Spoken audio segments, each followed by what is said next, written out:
Hey everybody, welcome to LunchBox or Art Brothers Art Show, episode 18. Sorry about the late start there, but my computer is pissing me off. Well, Facebook and X are pissing me off, but we're here today to do some Pokemon art. I apologize, I'm not feeling up very energetic right now, but we will get going on this. I got you. As always, with me is the one and only Melvin Cruz, the creator, writer, artist, the one-man show behind the comic book Dead the Grim Reaper, which is currently available on Global Comics, link in the description. And as myself, I am Lunchbox Warren, the creator, writer, and artist of The Adventures of Singing Joe, which is also available on Global Comics. Both of our books are on there for free, so if you guys want to check those out, you can read those anytime you'd like. And all my future stuff is going to be on there. The same with Mad Mel, so it should be a lot of cool stuff on there. And if you guys haven't tried out Global Comics yet, it is the best deal for digital comic books in America right now. It is like $6.99 a month, and you get access to essentially every comic book publisher in America except for Image. Image pulled all their books out for reasons we do not know yet, or probably will ever know. Didn't know about that. Yeah, they on August 1st they pulled out all of their books, and there was no explanation. They just pulled out. Wow. Okay. Which was kind of rude, if you ask me. Rude. Rude. Great. But today we are working on Pokemon. Yeah. This came about because I have a commission to draw Pokemon. So I was like, let's do two birds with one stone. I'll give you another stone. Do another bird. Sounds like the squirrels, a little violent, but.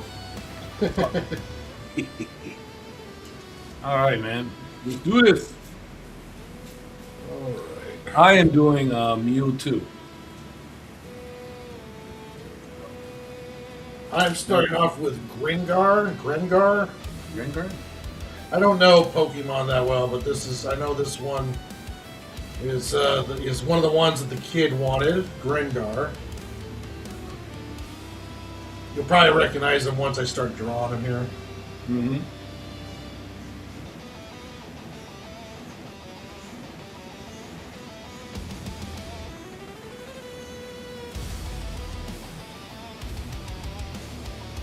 So good news. Oh, here's some good news. Yes, I'd love to hear some good news. I just finished the last page. Oh, hell yes. Finally, jeez Louise. Congratulations, man. Thank you, man. I'm like, but now I gotta go back to page 1 and go through every page. You know how it is. You gotta go through every panel, make sure everything is, fix all the little mistakes. Oh, yeah. But just to know that, okay, page 1 is done. Every page. Wow, I'm really happy. But I'm happy for you, man. It's so nice to get to that point. But then, Comics Wellspring just abandons me. Rude. Man. Now Have you found any alternatives yet? Yes, there's a few. Let me see. I hope I'm pronouncing this correct. Maxim. Okay. Minax. Max. Mother. VMAX.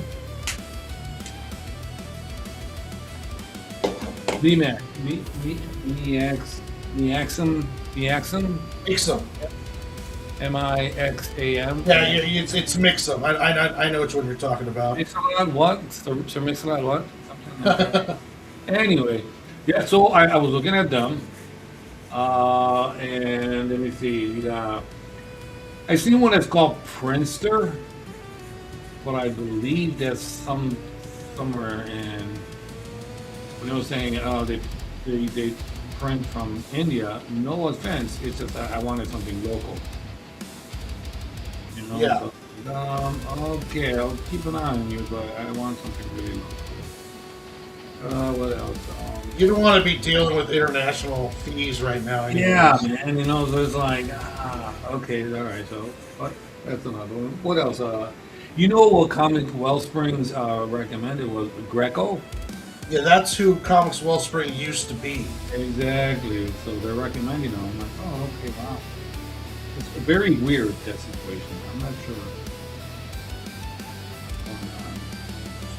But okay, then you have Print Ninja is another. Yeah, me I've too. heard of those. That one. You've heard of it? I've never heard of it. I've heard of Print Ninja. Yeah. Good, bad, ugly? I looked at them. I haven't used them. I don't know anyone who does use them.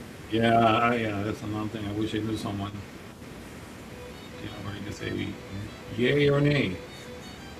Most of the indie guys all kind of have their own printer that they've found, and some of these other big ones, are not being like the guys around my sphere don't seem to be using them.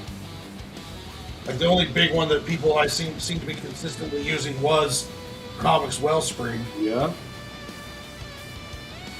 Now I get prints through Mixum, and I know people who print comic books through Mixum. I just haven't used them myself. You know what they say? Good, bad. Oh yeah, Sam Quentin of Sonoma Publishing, who does quite a bit of work. He does everything through Mixum, and he loves them. Okay, I like to hear that. All right. And he prints out a good quality book too. So Nice. Okay. Well, yeah, something to look at. Just shopping around.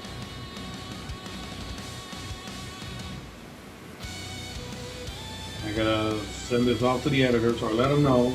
Like, hey, it's done. now, do you have to letter it before you send it off, or do you send it off to the editor, look at the art, and then you letter it? No, just I think it's just only the. I don't think you have to look at the art. You just have to look at my wording. That can Oh, be- so it's already lettered. yeah, it's already lettered. I'm sorry, yes. Look at that. So, yeah, it's already lettered by me. Well, it took Oh, long. okay. Yeah, everything's by me. So it's like her thing. Do you letter while you create pages? That's in the end. So when I do the page and everything's done, ink, color, shadow, highlights, whatever, textures, everything. When everything's done, then I throw in the lettering all the way to the end. Oh, okay. Yeah, so it's like, okay. I get all of the artwork done, and then I go back and letter. Yeah. Yeah. The best way, actually, to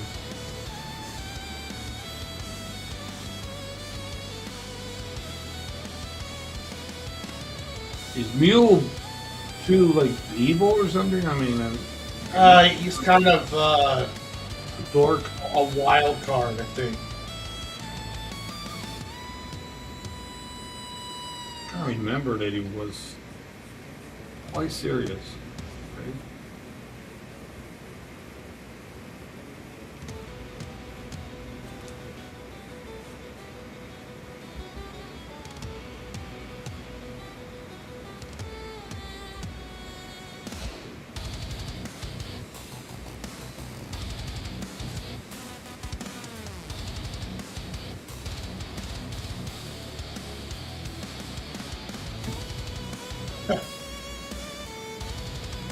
I was explaining Pokemon to my mother, and my nephew was there who was a fan of Pokemon, and my mom's like, "What's this Pokemon stuff?" And I was like, "Oh, it's this fun Japanese game where children go out to the wilderness and they beat these wild animals into submission, and then enslave them into small, multi-dimensional. Wait a minute. Well, the way you're.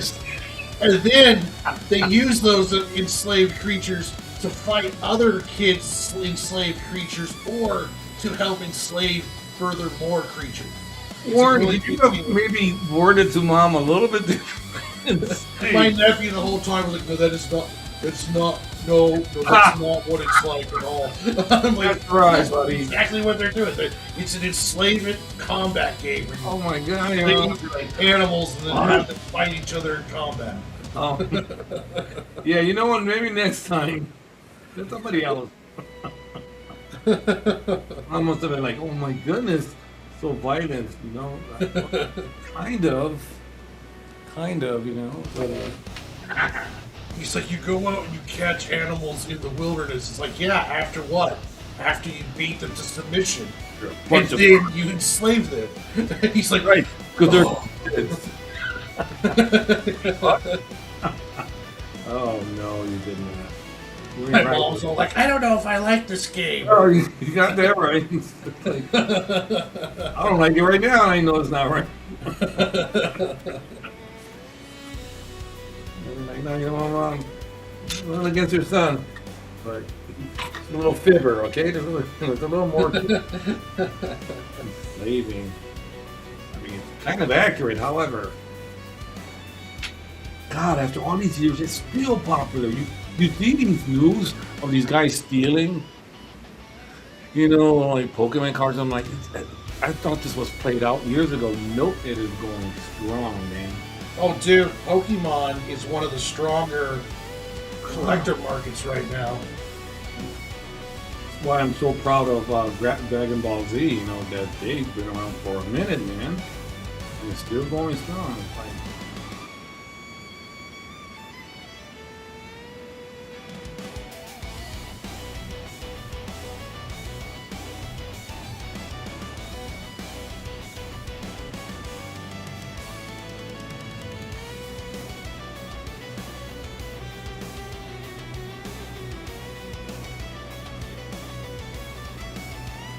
Yeah, I remember just the other day, um, before a sale starts, we go and put up, um,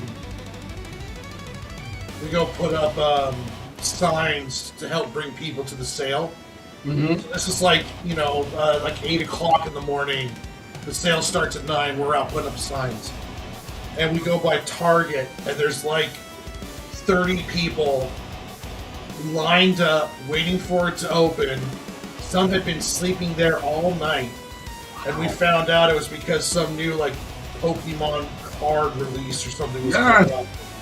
And it was like, yeah, these guys are... They actually have a problem at Target with like these older Pokemon card resale collectors coming in, snatching all the cards from kids. Yeah. It's madness, man. It is complete madness. Like, it isn't played out years ago? Nope. Nope. No, man. Like, then you're going to have to come out with a movie or a new Pokemon, something, man. Keep going. Well, that Detective Pikachu movie came out, and I was like, this movie's awesome. And why haven't we seen a full-on Pokemon live-action movie yet? Because they did such a good job of having Pokemon in the real world in that movie. It looked really good, man. Pikachu looked amazing. Oh yeah, it looked awesome.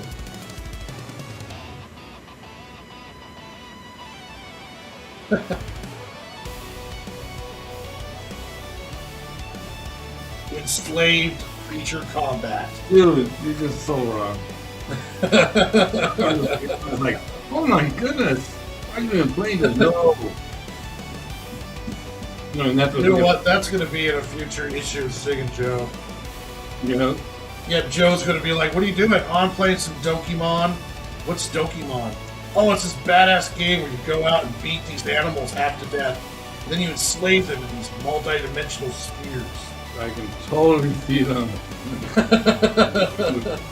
You have issues, man. What are you doing with animals? Cryptids, man.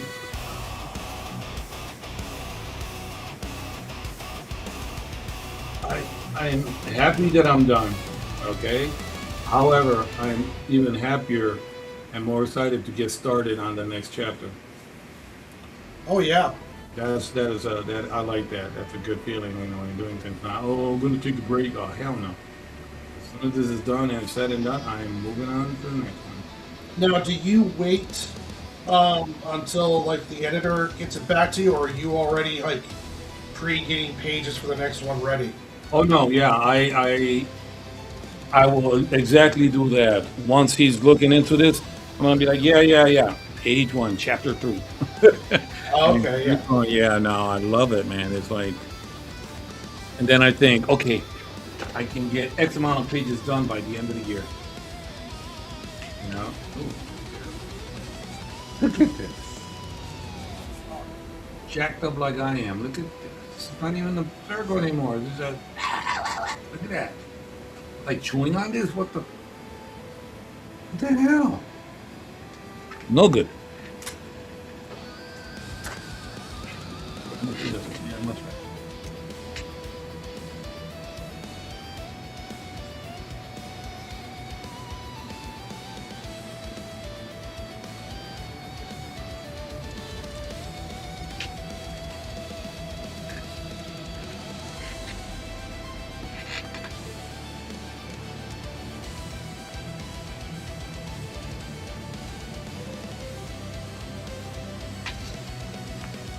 There's two more printing places. One was called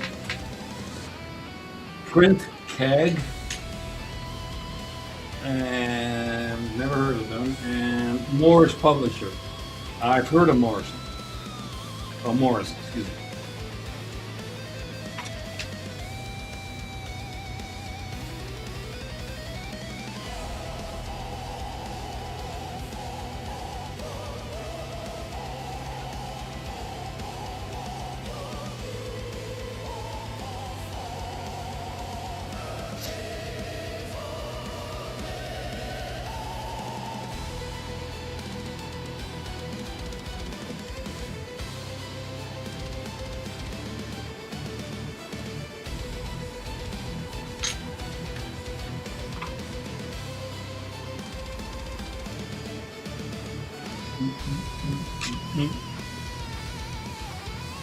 Have Warren abandoned me again? What did you talk Well, about? I'm having a bandage in, Oh, so I have to order frames.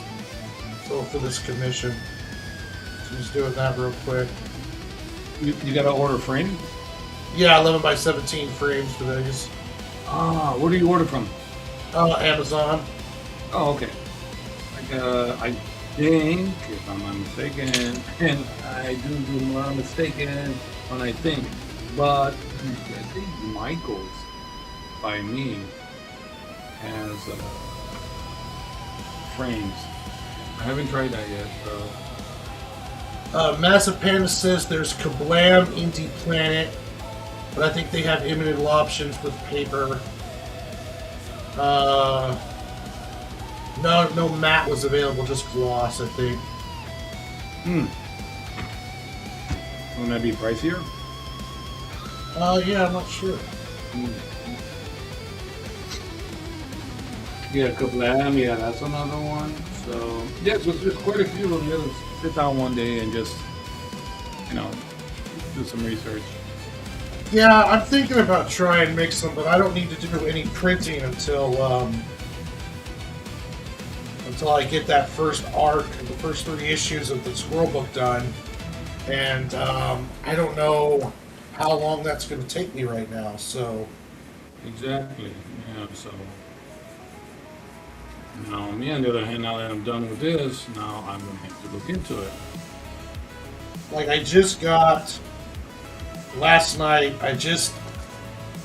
So I was penciling the new pages, roughing them out, and I have to rough out one more brand new page, and then after that, I just have to make alterations to a few pages afterwards, Uh-huh. and then I'll be all caught up. Nice. But I'm really loving the new pages.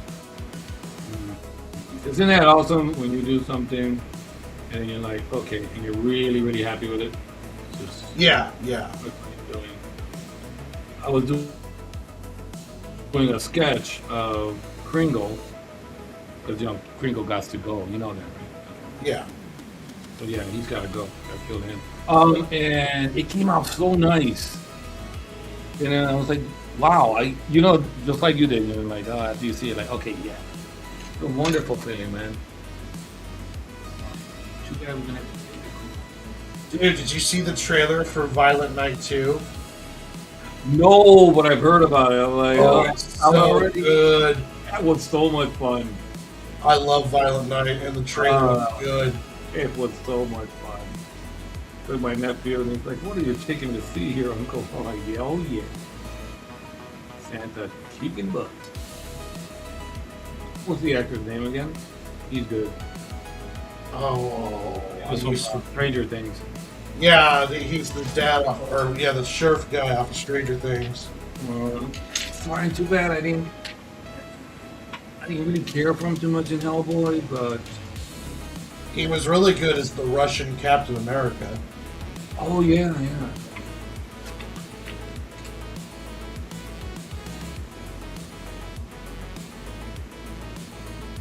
Yeah, some things will work and some things weren't. I was surprised with the crooked man with that other cowboy guy. I was like, it wasn't that bad. I haven't seen that one. Yeah, it's not bad.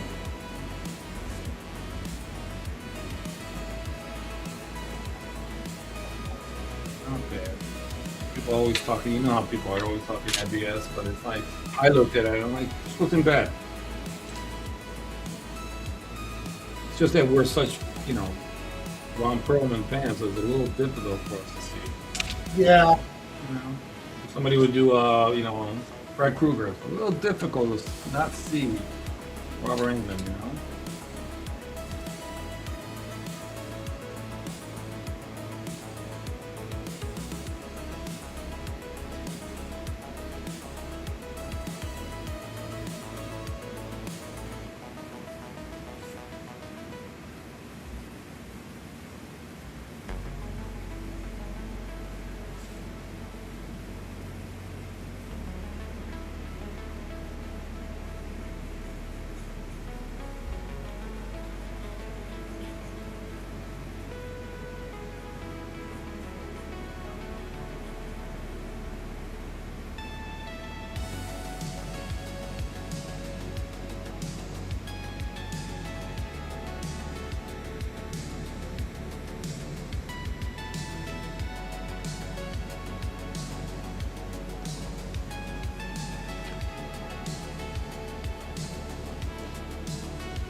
I think I sent an email to Morris Publishing asking if they only print one book. Then I explained the reason why I'm asking too, because hey, this is what happened to me, and do you guys only print one book? So I'll let you know. Keep you posted. Oh, was that the one that you sent me the link to? No, that's Bay Publishing. Now, Bay Publishing, what I didn't do was tell them that, hey, this is an actual graphic novel, but I went to their site. I didn't see anything in a comic book format. I'm like, oh, wait a minute. They're probably thinking this is just a novel where it's not in a comic book format. I mean, they might be interested in getting into comics. So, I'm like, all right, well, yeah. So I sent them a message. Now I wait.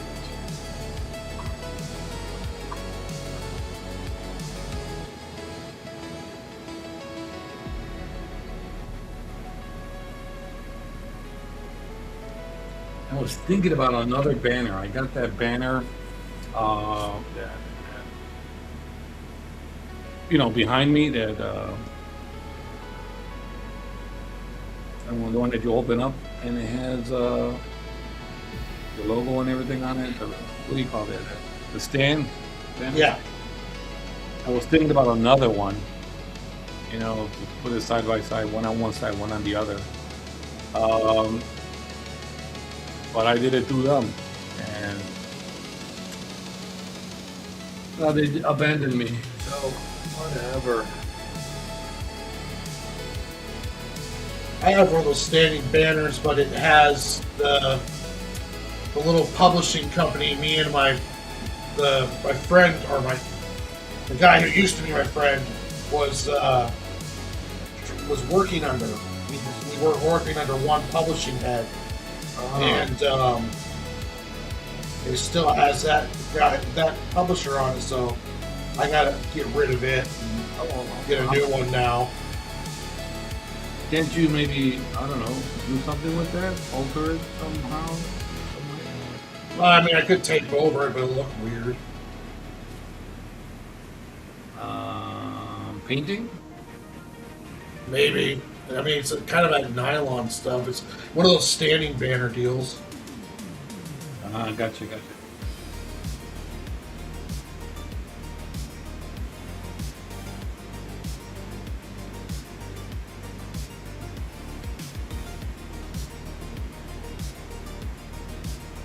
Yeah, that's one thing I'm never going to do again is connect myself with anyone else's deal.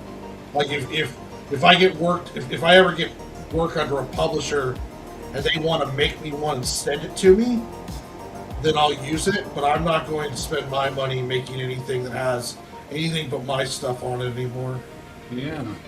Okay, that's understandable.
No, it wasn't under trademark. It was going to be under.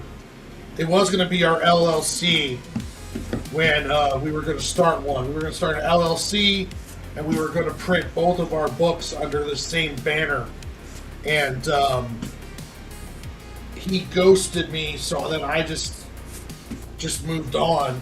But no, there was no trademark, nothing official yet.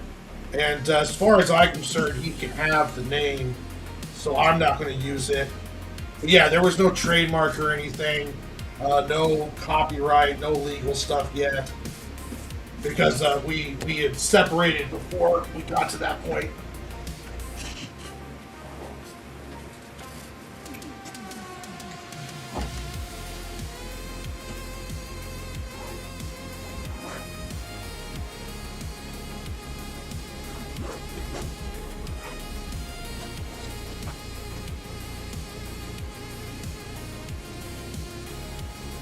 That sucks.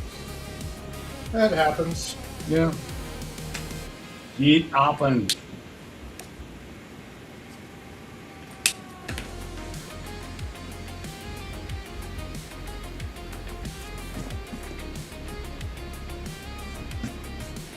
The hardest part when that kind of stuff happens is learning how to trust other people, What are you? and then also acknowledging when other people are trustworthy.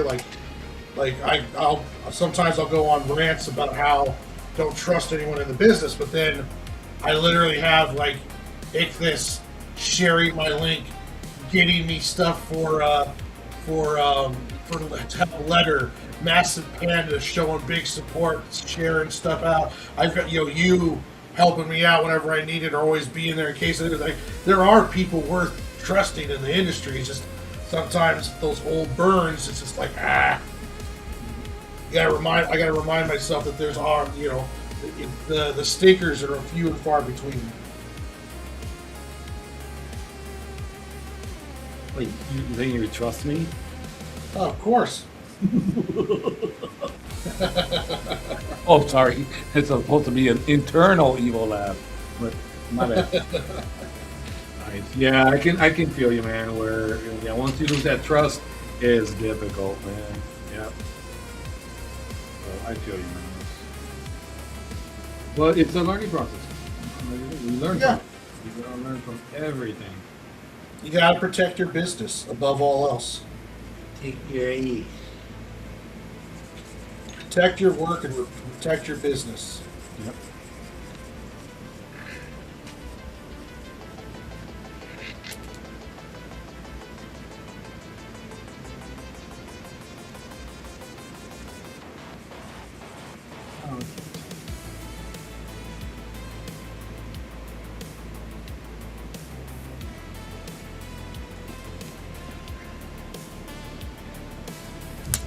Yeah, that's another thing.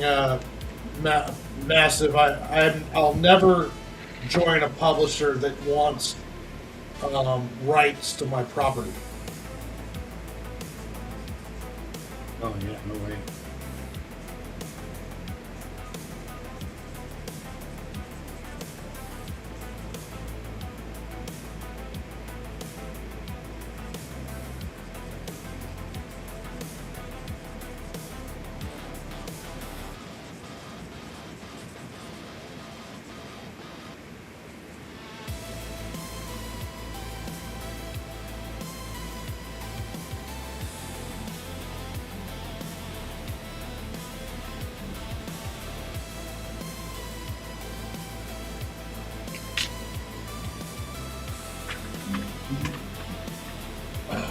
Yeah, it looks like old Spider-Man's going to clear 2 billion soon. Jeez, man. It's just epic. Man, I'm really proud of all of them, man. That's what we need of all characters. Don't mess up Spider-Man.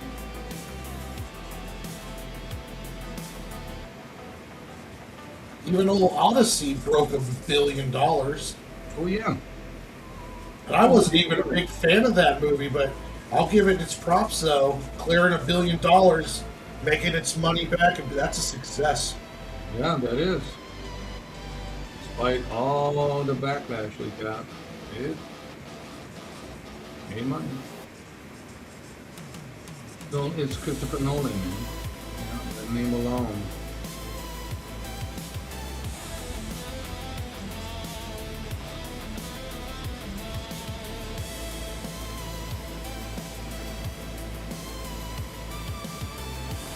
Yeah, it's like no matter what you say about Christopher Nolan about the movie, it's made $1 billion. It's got to going to end up. And I think the projections were like 1.2 billion, possibly by the end of the run. It's like that's good shit. Oh yeah.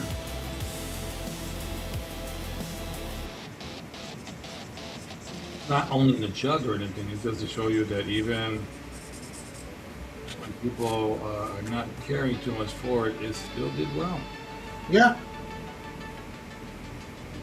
Well, projections on Spider-Man are anywhere from 2.5 to 2.8 billion.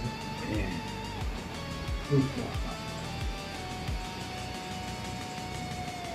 You know, Marvel's like, can we negotiate to have Spider-Man back? Oh, hell no.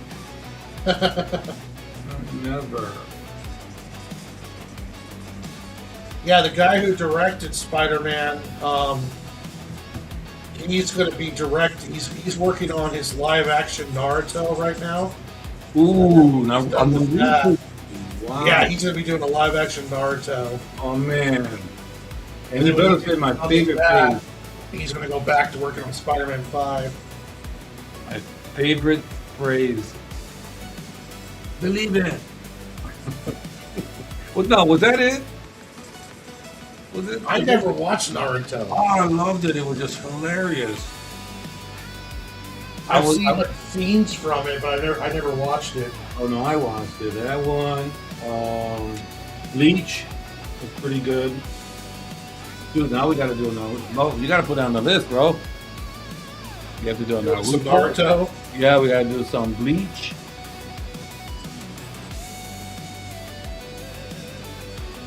Oh man, hell yeah. Well, that kid was a character, man. I really liked him.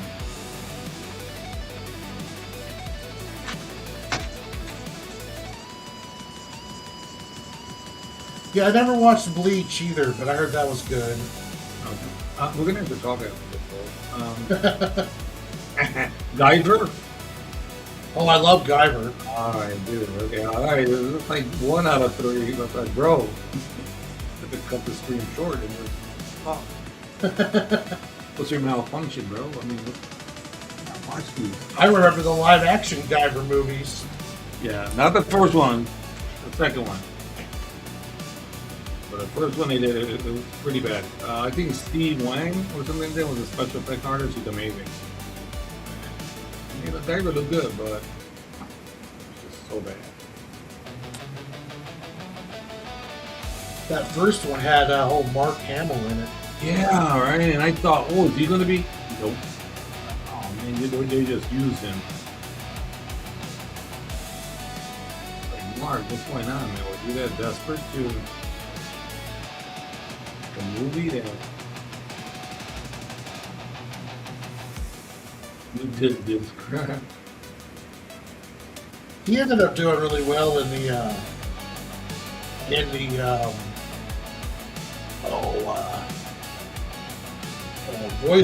voice actor market. That's for sure. Joke.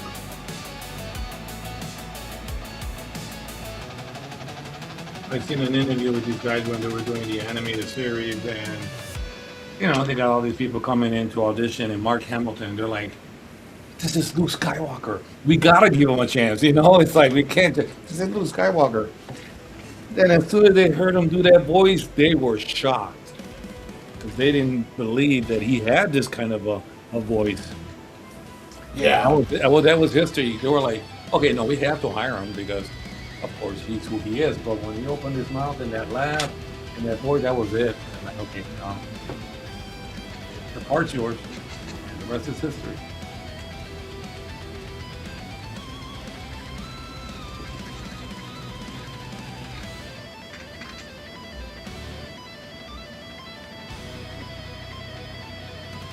They have never grabbed you. Yeah, you know it. Yeah, I know my daughter, my DC. Hey, baby. Yeah. They grew up. My daughter grew up with manga. We watched anything from. Oh, we got to do Project Echo. You know that one? No. Okay. You know what? We're gonna have to stop this stream right now. It's okay. It's not everything. You know, not everything is a cup of tea, but hilarious. I watched one of those at least. One girl. Okay, and check out the name. Her name is her name is Eiko. Her best friend is Biko, or is it the enemy is Biko and her best friend is Siko? ABC. Eiko, Biko, Siko. Dude, silliness, but hey, it is a lot of fun. And then you know, there's a pretty young girl that's going to school, and her friend. It's not her friend. She's got a friend, and the other girl is very jealous and wants her to be her best friend. So every time she goes to school, you know what she brings? Some sort of big old mecha to kind of destroy her before class starts, and she always defeats her. Dude, it's just silliness, but it's a lot of fun. If you get a chance, yeah, Project Echo. Project Echo. Yeah, it's a lot of fun. My daughter's in love with that. Guyver.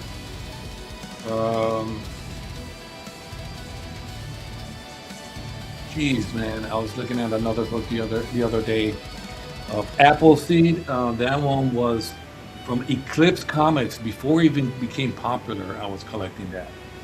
Oh, I love Appleseed. Oh man, Appleseed promise. Okay. Ghost Shell. Deonan. I can't even pronounce her name. It's weird. The Adios. That's a mecha. Okay, I mean, dude. Where's your list? The list is getting the list is getting longer and longer.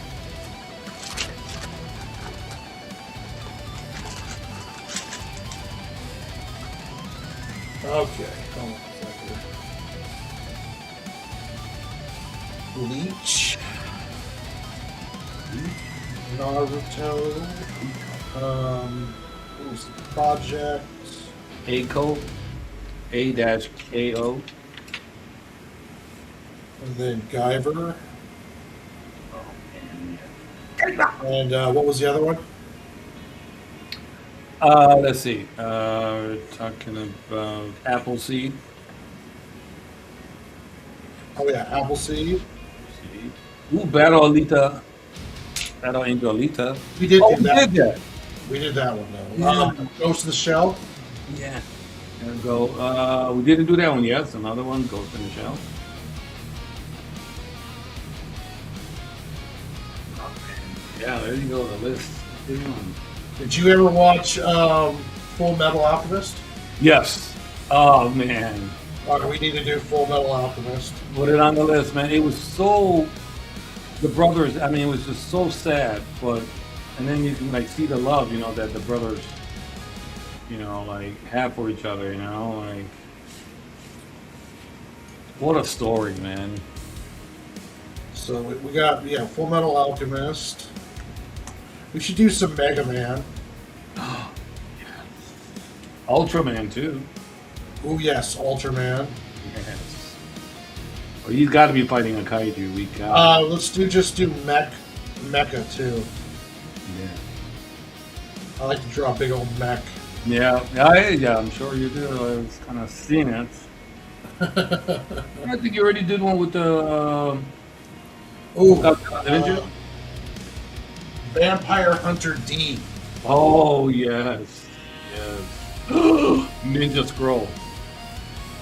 Oh, I mean, Akira. Oh, dude. Oh man, see, why'd you do this? I'm already drooling on my. Akira. Akira. Tetsuo, Kaneda, help me. My body's not listening to me. Dude, I just got it all memorized. Damn movie. No. So there we go. That's a pretty decent list for Yeah. some days coming up. Yes. And of course, you know, the holidays, haunted holidays are coming up. Oh, Oh yeah, October is going to be all Universal monsters, right? yes, we are. We got to keep the Universal.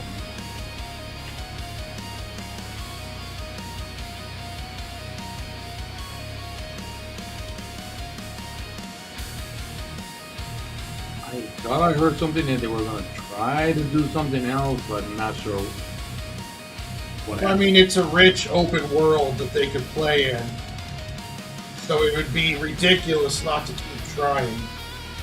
Exactly. That's not public domain, is it, Warren? I don't know. Well, Frankenstein is, but Universal has their versions of it, right? Like I think Frankenstein. I don't know. Like, I'm not sure if like the Frankenstein design that Universal has. Like, you can't make it look like that. But I don't think that they own the copyright of Frankenstein because Frankenstein's too old of a property. Like, you and me could do a Dracula or a Frankenstein book, but I don't think you can touch. Just you have to be careful you don't do it like Universal did. Yeah. Because Guillermo did that Frankenstein one. Not too Yeah. long. I liked it. So did I. I was like, it came out pretty good. At first, I looked at him. I'm like, I don't know about this. It grew on me.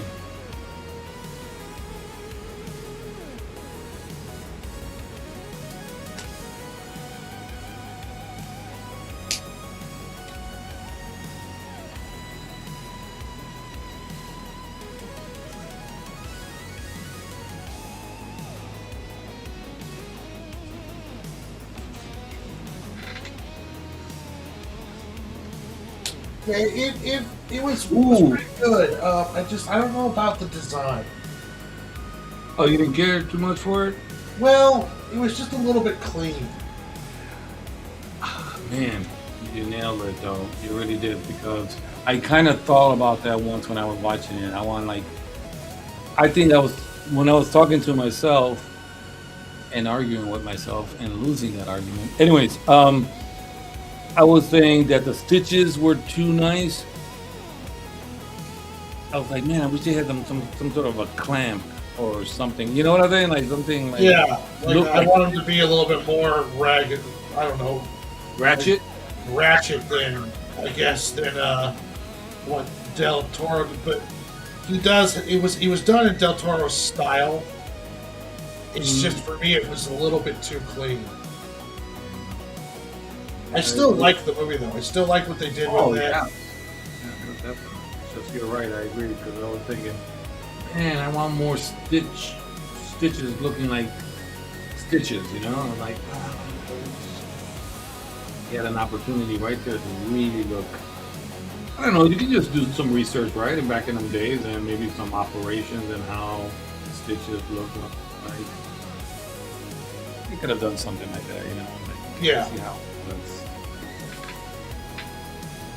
like a medical a field stitch done out in the field, combat field kind of deal, or than having it looks just so perfect. true.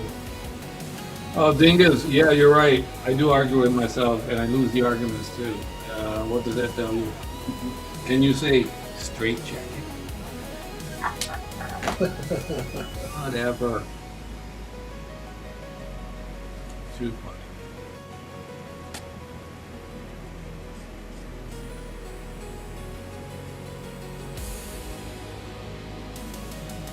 I was at a meeting at my job, and well, what do? You know, when you get a stressful call, and you know, you just want to take a few minute break. But, you know, how do you handle it? What do you do? And I had people's heads shaking because I was like, that's called liquor. You know, and they were like, oh my God, no, you didn't. In a meeting with them.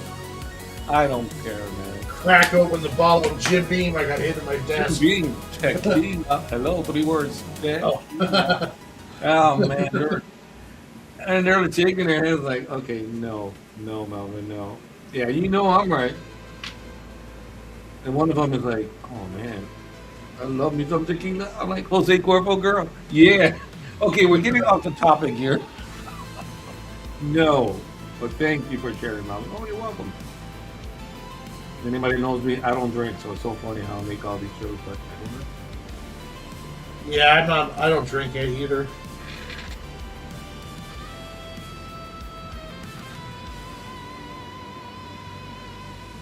Yeah, Lincoln did that. That's horrible. I liked it. Like I said, I'm always one to give it a chance. You know, I don't care what people say. I'm like, nah, I'm gonna give this a chance. I don't care if they talking crap about it. I'll watch it and get the first thing is I was entertained. Was it the best? Nah, rewatchable, maybe not. But I'll watch it and have fun. I seen a terrible um, horror movie this past weekend with my nephew. We had to see it. Why? Because we knew it was going to be terrible. Shut your brain and just enjoy the gore. That was Ice Cream Man. Oh, how was that? Well, it was terribly good in the sense of the gore was good. The story and everything else and acting and everything else. Oh, it was so good. Yeah, they were not taking themselves seriously. And that's, I think, what made it so funny. And but the gore was, I didn't, I was shocked. Like, I didn't know they were going to go there. Well, they went there.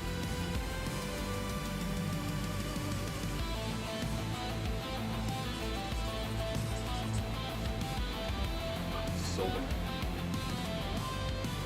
Yeah, I thought about tomorrow going back and watching Spider-Man again. I beat you to it. I already see it twice. I I had to. thought I thought about it, but I think I'd rather just do a marathon stream tomorrow. Okay. Try to get all the pages knocked out. Yeah, me too. That's why I was like so hyped and getting this done. I'm like, okay, you can get this done. Come on, you can do it. Stay on target. Stay on target. Remember that reference, please? Yep. Hey, what's up, Ictus? Good.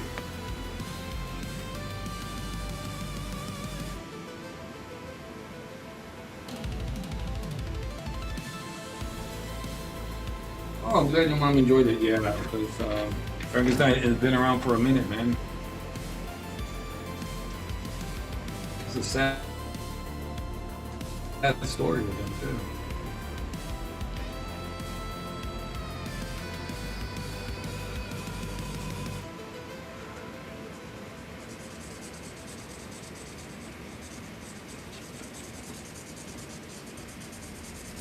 Man, this guy got some thighs on him. Little thunder thighs over here. Jeez.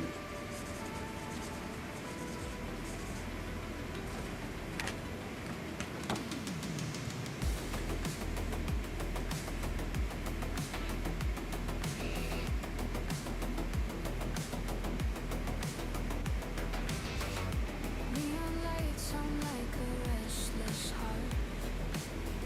City whispers secrets in the dark. Footsteps echo in the empty park, chasing shadows, falling apart. Run to the edge, don't look back. Neon dreams on a glowing track. Lost in the hope, lost in the spark. We're alive in the electric dark.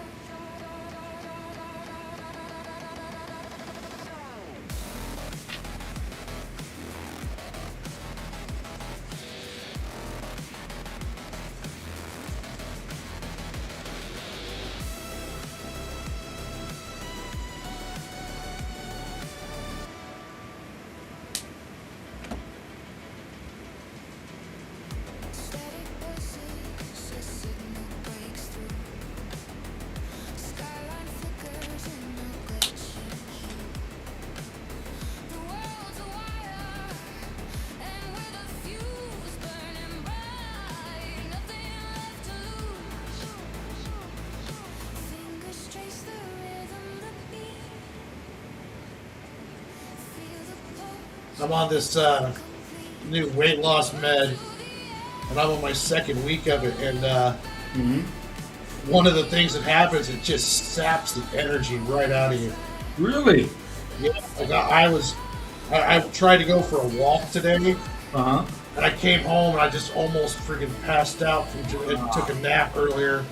I was like, nah, I gotta stay awake. I don't want to sleep and miss the show. And I'm just like, oh, jeez. I was just so tired. Oh wow! I did not. Did they tell you like, hey, there's some side effects, and that's one of them? No, there was not much talk to me about. Most of the stuff I found out was through the internet. Oh, that sucks. That is so hard, right? Like especially what you do. You're always busy doing something. You start losing that like sleepy. But I've lost 7 pounds in the first week. Nice. Wait, we're having some kind of a effect that you lose it and I gain it. Wait. Oh, you found the weight that I lost? Or it must have been those tacos. One or the other.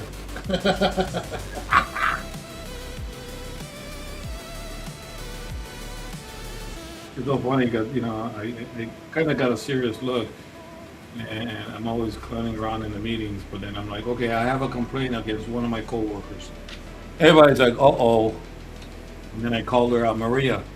She's like, what, Melvin? I'm like, you need to stop, okay? Or we're gonna have to go to HR, one or the other. You need to stop. What? Stop talking about tacos.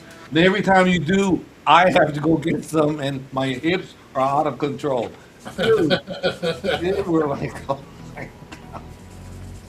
She was like, thought it was serious. She started laughing. Because Melvin, Taco Tuesday, I'm like, dude, shut up. Shut up. I'm like, you son of a. Now I gotta get back. My weakness. neon lights on like a restless heart. City whispers. Yeah, I started this diet a week ago, Yeah, you said, yeah. and I went to that birthday party at this Hispanic restaurant, Oh, okay, and nice. just when I start this diet, I discovered they have this bacon wrapped shrimp, Oh, dude. And I'm like, how? you had me at bacon. Oh, And, dude, it's like and big then old fat wrapped. shrimp wrapped in bacon. Oh, dude, my mouth. I need to. Okay, drooling over here. Thanks, Warren. Ooh, but that sounds amazing. Yeah, yeah. They smelled amazing. Oh, sure. I can hear the sizzle of that shrimp. Okay, man, dude. Okay, we're gonna have to come up with rules. No talking about tacos or shrimps I was gonna say, I want to talk about tacos. Let's talk about bacon wrapped shrimp or that too. That's on the list. We can't talk about it. served with flour tortillas. My hips, dude. My hips are. I just should have his own zip code right now, man. I need to stop. Yeah, it's the first couple weeks, Panda. Can cause some tiredness. It's worse. I only take the shot once a week, so it's worse. Like for the first couple days after the shot, then after that, it starts going away. So it's only for the first like 2 or 3 injections, and then it's supposed to stop. So Well, they didn't tell you anything like, "Hey, Warren, you're gonna experience this, this, and that." no, the doctor was just pretty much just like, yeah, let's get you on it. Look at that. You know, it's just like they're just licensed drug dealers. That's what they are. Yeah. You know, because it's like, yeah, here, let's get you on this, buddy. Come here, come here, come here. Why you gotta say it like that, bro? Oh, flashback. Sorry. First one's free.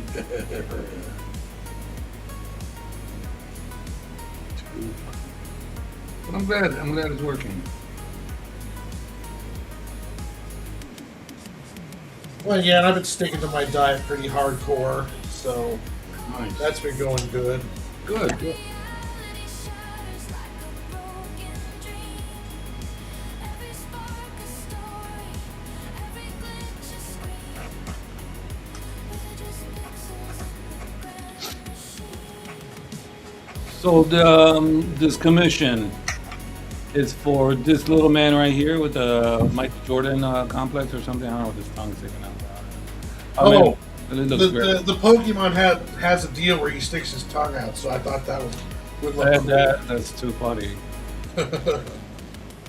So and there was another one, right? You said it was 2 of them, 3 of them. 3. My bad. Yeah, I can count that. Wait, hold on. Okay. Nice, man. Oh, he's gonna love it. You know what's gonna happen afterwards, right? You know what's gonna happen. Usually, what happens is that any of his friends see it, and then those parents. Exactly. You got yourself a nice little commission going down for a minute. Yeah, Oh my God, I love it. How much? that's usually what happens. Yep. I don't mind drawing this stuff for kids. Exactly. Plus, too, I'll be 100% honest with you. Drawing stuff for kids is the most rewarding shit in the world. Thank you. Thank you. I absolutely love it. I love working with children.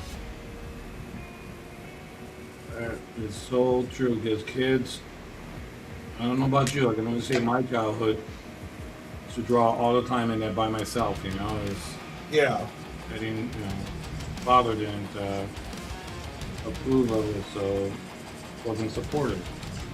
So My my parents were supportive, but they just didn't. In their world, they couldn't see like, okay, that's a cool talent, Warren, but you need to go do something with your life. You know what I mean? Yeah, most definitely. They're super supportive now when they see how the work's going along those lines. Mm-hmm. Hey, Martha. When I was younger in school, it wasn't like being an artist was a viable way to survive. Mm-hmm. Mm-hmm. And honestly, it's really hard way to survive. It's understandable, yeah, most definitely. Yeah.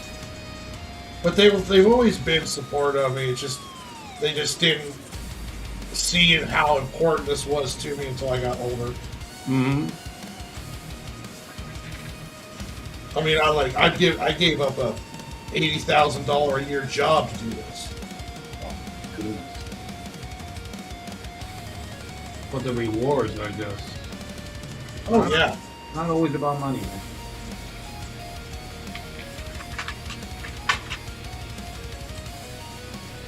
I know people are doing well. Are you happy? Nope. I don't want to do this. You got free time? No, I don't. Yes, you do. Yes, you do. yeah. You just got to give up that pesky thing you call life. No, but but at the same time, when people we do the stupidest thing, because I analyze my life, and I'm like, I am wasting time doing this, and that. I'm like, oh, okay, so there is time. It's just that if you're honest with yourself, Yeah, yeah, I waste a lot of time YouTubing, on my phone surfing, all these unnecessary things.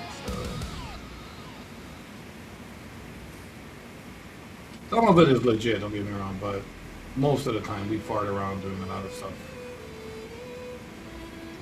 Well, my favorite shows, well, can't you watch it later and then just do something productive now? yeah. A little hard, man. A little hard to do. But hey, man, I got some shows I'm addicted to when they come out. Like Drum. Like, oh, man, that was every Sunday. You gotta watch it. All right.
Yeah, we'll let you know, Master Panda.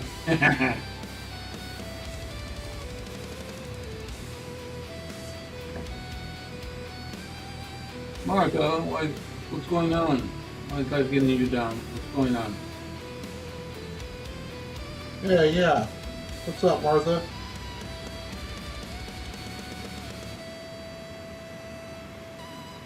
All right, Master. Yep, keep working away, man. Working through it. It's the best way I handle stuff. Yeah, it's yeah, life can get sometimes like you question, everything sometimes. It happens. So I learned throughout the years, you don't ask why me. You ask why not me. Why am I special than the next person that it shouldn't happen to? Why not?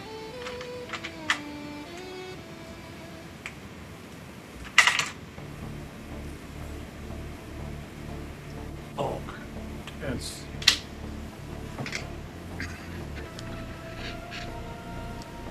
Yeah, I gotta buy this weekend maybe some stuff like a longer ruler. I was doing on Sunday a perspective, 2-point perspective, terribly done. I got one of these bad boys here. How long is that? How is it? It's 2 feet. Oh man, that's exactly what I Yeah, need. Yeah. 2 foot flexible stainless steel cooler. Looks like you're about to hit somebody with that easy. Yeah, my grandma was a school teacher, and she was notorious, I've been told, whipping people back in the day. You could do things like that.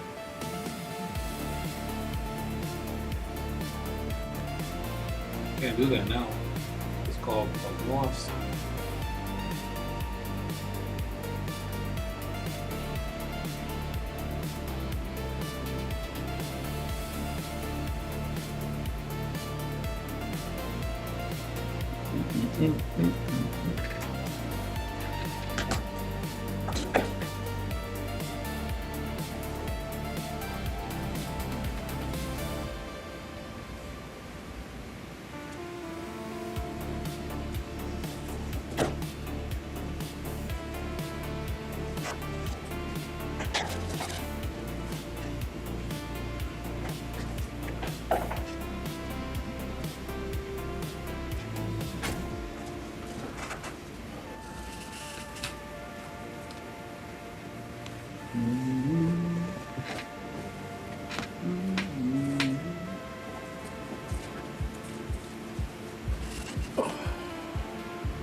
Dingus! What's wrong with you, man?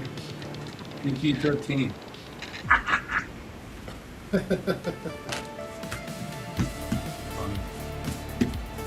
Now I know not to what not I know what not to ask you.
Hey, wait a minute. I didn't get a clear look at that little guy.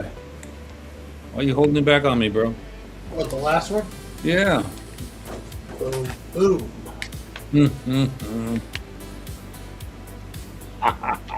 What size is that? 11 by 17. Oh, okay. It looks pretty big. I was like, wonder what size. Nice. Good job. Gonna love it. And prepare for more. You're gonna get sick of poking this after a while. Man, I gotta do another one. Hey man, I'll do another one with you. Oh, dude.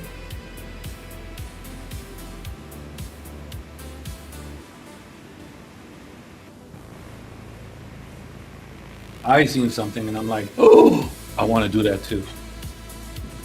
a mecha Pikachu. I'm like, oh, I want to do that. Oh, that's cool. Yeah, so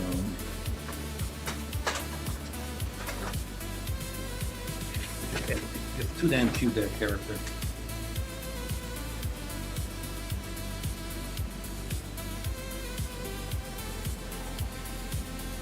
So technically, these Pokemons, they're elementals. Right? And a lot of them use elemental abilities. Water, ground, lightning.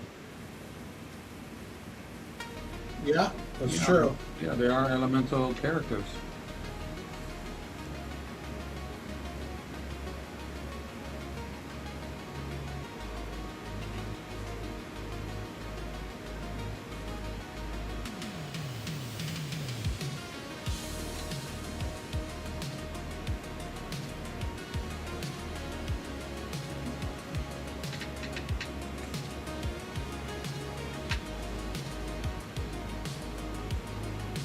Hey, what's up, USR? Yes, sir. What's up?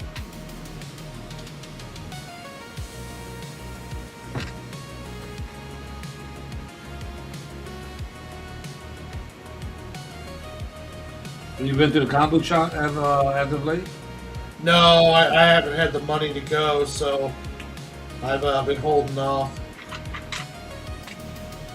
Yeah, I'll probably go Sunday. I haven't in a minute.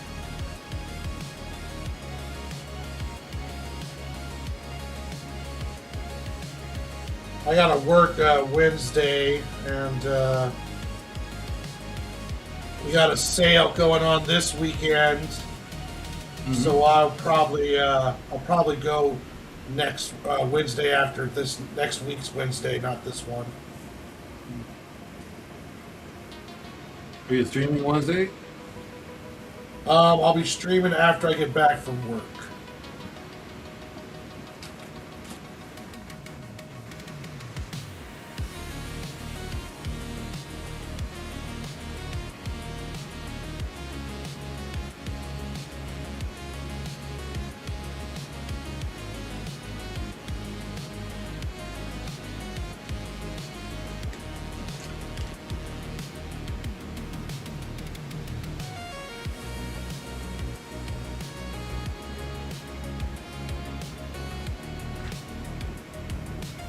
I gotta have the money because every time I go to the comic book shop, I end up spending like $100. Man, I have such restraint, man, you know?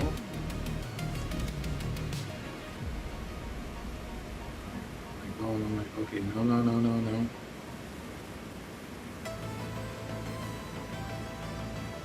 What books do you recommend right now? Work, Of course. Quartz Night, Oh, yeah. Transformers, Absolute Green Arrow, and Absolute Catwoman.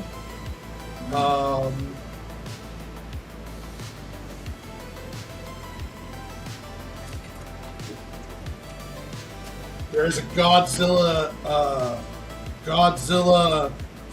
Sonic the Hedgehog crossover that's kind of fun. Did you see that Godzilla one with Null? I forgot, Infinity War or something like that? Yeah, I saw that. Okay. I don't know. I thought, okay, this is a little silly, but I don't know. Did you get a chance to get one? No, I haven't been following the Marvel Godzilla stuff too much. No.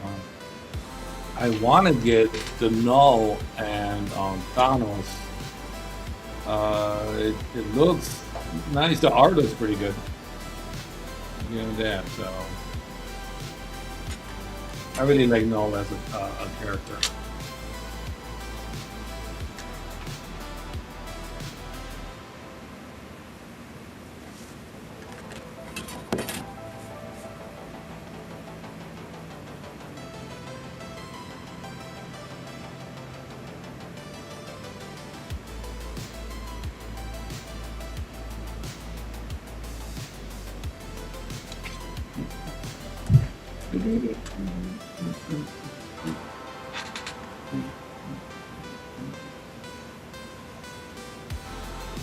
Oh yeah, Battle Beast is awesome.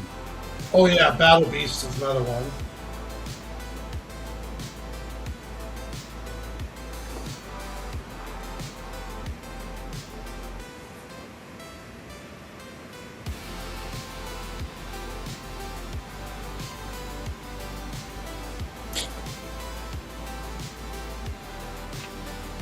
That the new Speed Racer from Mad Cave Yeah, is good. okay. Me and Dingus reviewed that one.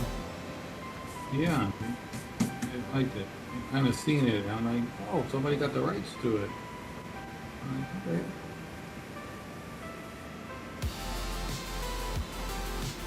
I just gotten so picky at my old age, you know. So.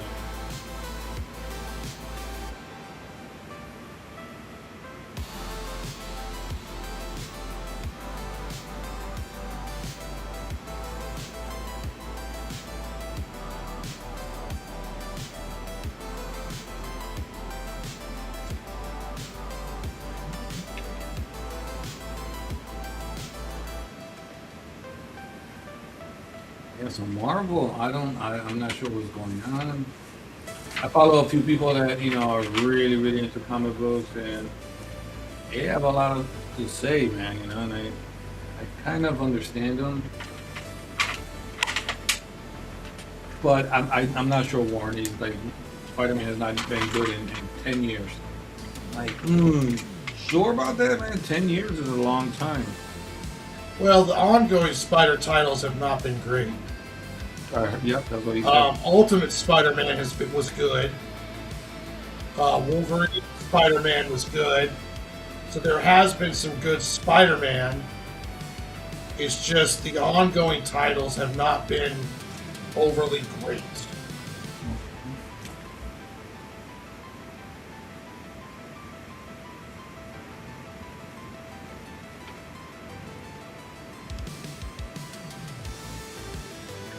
Do you have an idea why? It's a combination of things. I mean, for some reason, Marvel does not want Mary Jane and Spider-Man to be together. They're very strict on that. And it's kind of perplexing. Like they don't want them to be together at all for some reason. Wow. And I'm trying to think of a reason why. Hey, what's up, Mo? My Aunt Maureen, she's in the chat, and this is who I'm doing the artwork for she ordered. Here's one of them, Maureen, and I'm working on the second one right now. Hi, Miss Marine.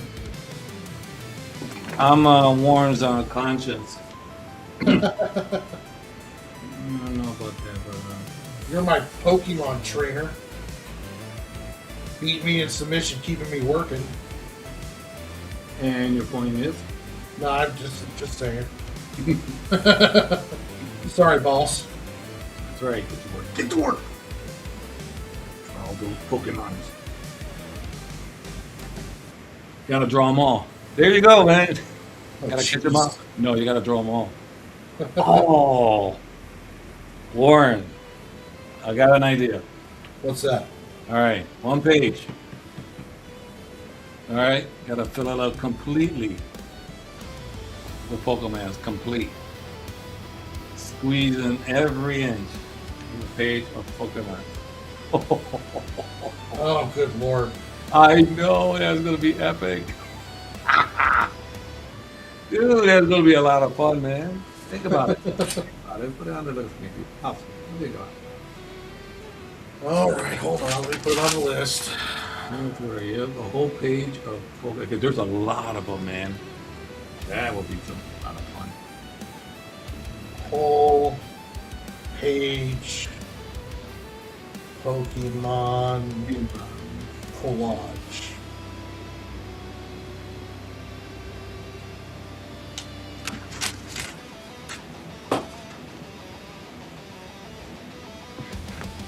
Yeah, I think she might have had kids with that Paul dude. I'm not 100% sure. I think she's like Venom right now. She has the Um, Venom symbiote. I don't know.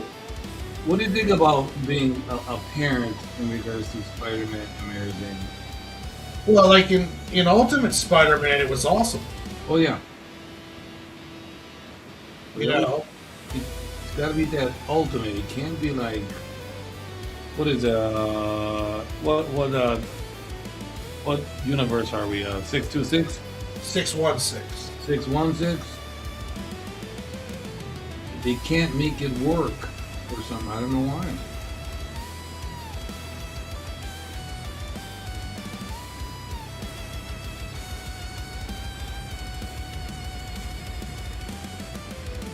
It's you know, okay, I understand. Spider-Man has a lot of canon. And it's an old character, kind of like Batman. So you can't think of. You have to have a hard time thinking up new stuff for it. Yeah. But for him, but at the same time, though, it's like maybe him having a child with Mary Jane, and then now dealing with fatherhood as well as being Spider-Man. Why would that would be interesting? You know, I want to see Spider-Man dealing with the pains of of fatherhood, while also trying to be Spider-Man. Yeah.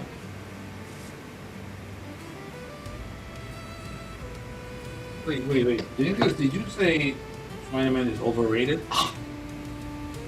Those are fighting words where I come from, buddy. Wow. Dingus is getting a little brave there. I don't know, I but say, Dingus, we're gonna have you kick yourself out of the chat.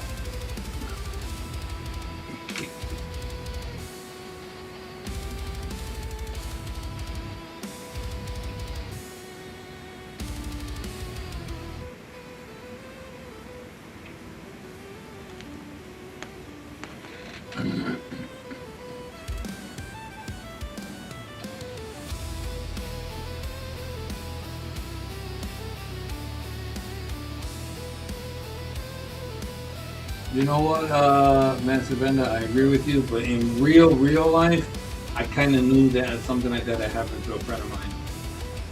For someone for a long time, and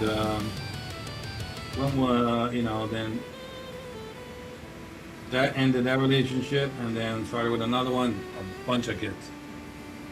Like, okay.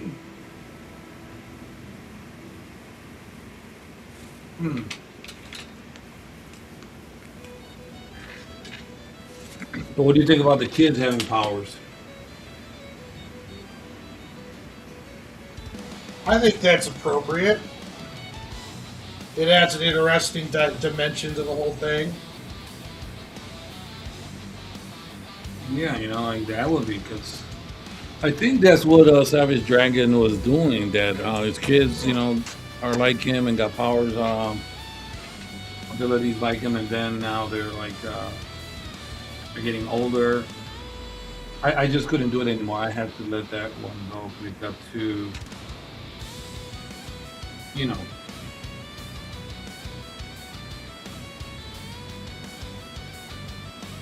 That book got weird. I couldn't do no more, Warren. I just couldn't. It got even weird for Savage Dragon. Like it's just, I think his son is now like the main character of the book. Yeah, Malcolm. Yeah. Yeah.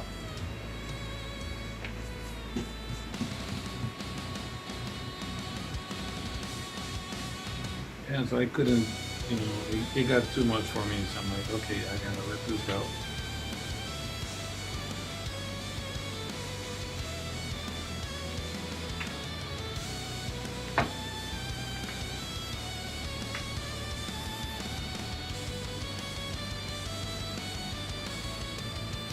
Yeah, we can't get rid of Dingus. We need something stronger. Dingus is internal. We can't get rid of him. We can't get rid of him. No, fine. You won this round, buddy. Dingus is a canon event.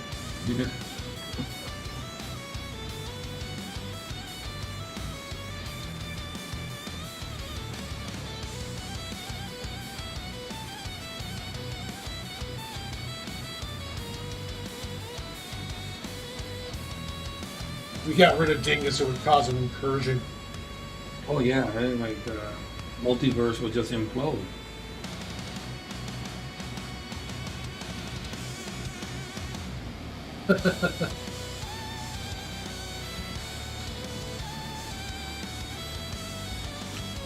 Yeah, like I don't understand why the Spider-Man gets treated that way.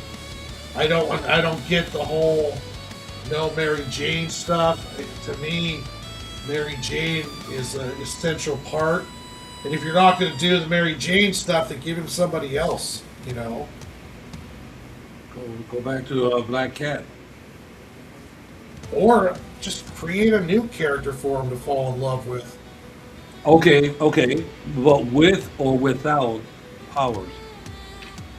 Hmm. Oh, Oh, because with that's it might get very interesting, I but think with because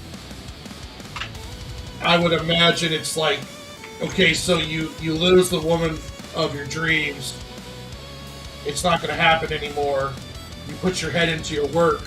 Who's your next girl? Where's your next girlfriend coming from? Usually from work. yeah. Especially if you're like a workaholic. So I would imagine Peter would be a workaholic. Oh yeah. So I would have him. I would have it be a hero. Or anti-hero. Uh, I always did like the dynamic between him and Black Cat. You know, her doing her. yeah. The I always Black Cat didn't like Peter. She liked Spider-Man. Yeah. You know, I seen. I can't remember what book it was. It was a Batman book, definitely, because it was with the Joker, where he kind of the Joker kind of found out who Batman was, and then Batman confronted him as Bruce Wayne, and he just completely ignored him. Yeah. You know, like no, I'm on Batman. I don't care about you. This alter ego of yours, I don't care. I always liked the idea that without Batman, Joker just wouldn't function. Yeah, he'd be totally in a straitjacket. Like I loved the idea of in the Dark Knight Returns that Joker's just essentially just like a non-reactive comatose patient because Batman's gone. Like he was. That's my purpose. I'm not Joker without Batman. You complete me. That sequence right there where like go back to Oh yeah. taking off off. You complete me. And that's like you can see the way he did it. Just in peace, Heath Ledger. He was a phenomenal.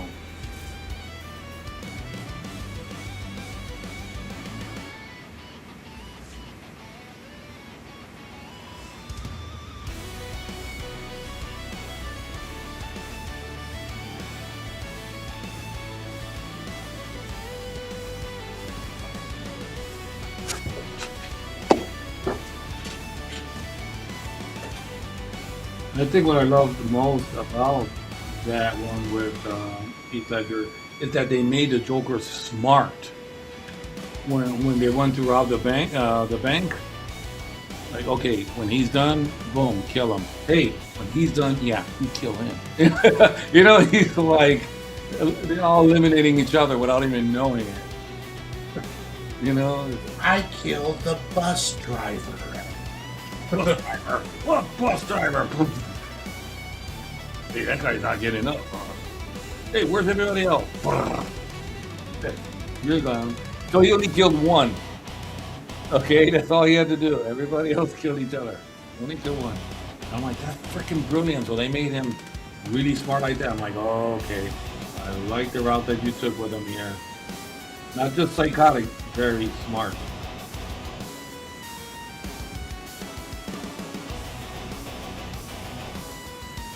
And that part when he starts talking to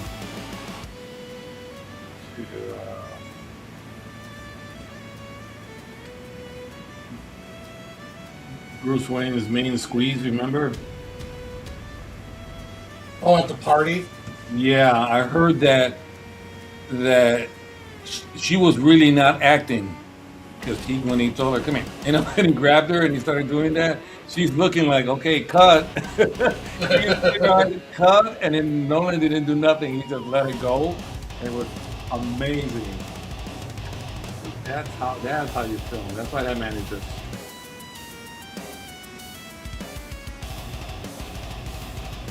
It's just that movie. There's so much stuff that's coming out about it. I'm like, wow. The videotape with that guy that's in the chair. That he did that all himself. I'm like, what?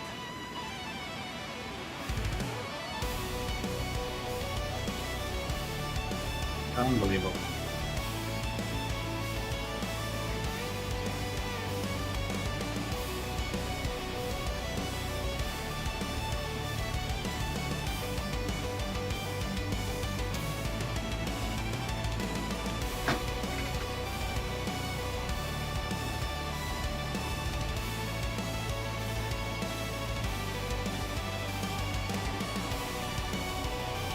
Melvin, I agree with you. I mean, they really go out of their way. You're absolutely right. I'm like, is this something that is on purpose? And then why? Why would you do that? I don't get it myself, buddy.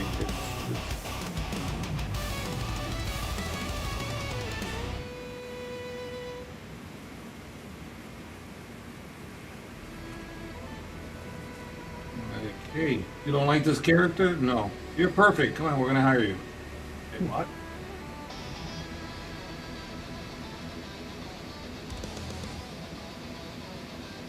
Man, I wish I was in the casting. Oh man, I would put you through the ringer. Well, what do you like about the X-Men? Really? Why?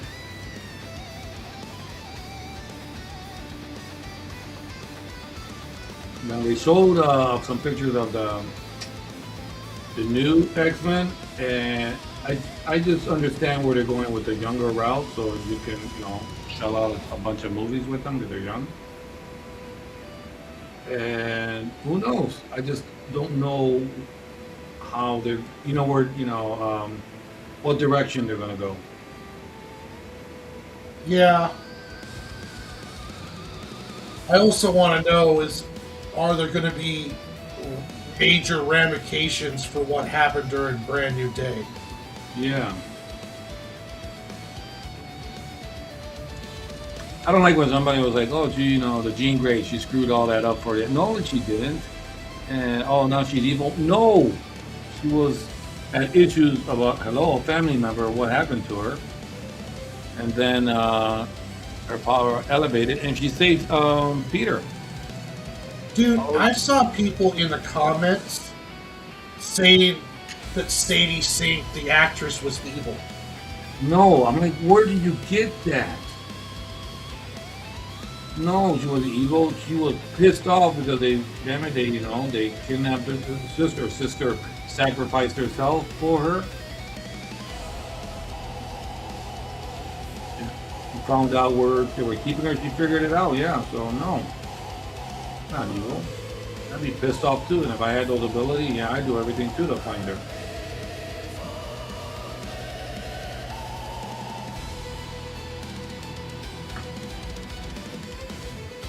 Yeah, I don't know why people are just freaking out. It's like I watched John Wick kill 500 people over a dog. It's like, and guess what? It's kind of crazy.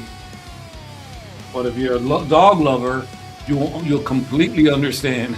But yeah, but I mean, they gave her a character arc. Like she has this power. Her mother abandoned her. All she had was her sister. Yeah. This government agency kidnaps her sister, and then eventually we find out what happens to her. And then it's like people are all just it's like, well, come on. Now apparently that old man didn't die, but he's probably going to be in traction for the rest of his life.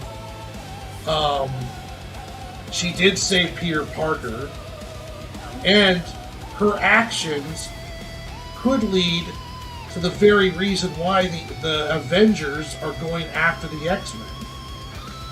Because they said they want to do like an X-Men versus Avengers thing in the future. That was some of the rumors. And that's going to be like a direct course to it. The New York incident, you know, like a kind of set off Civil War. And not only that, Peter invented a powers neutralizer.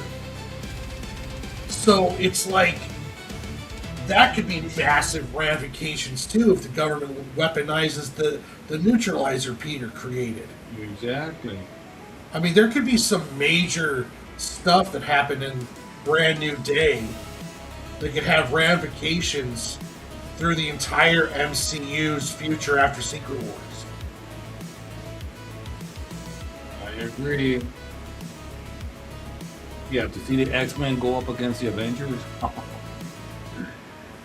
Oh man, how are you going to do that? Because Wolverine alone, you got to find a way to stop him. Well, some of the rumors I've been hearing is that Wolverine might not be in the first iteration of the X-Men. Okay, you need to stop, Warren.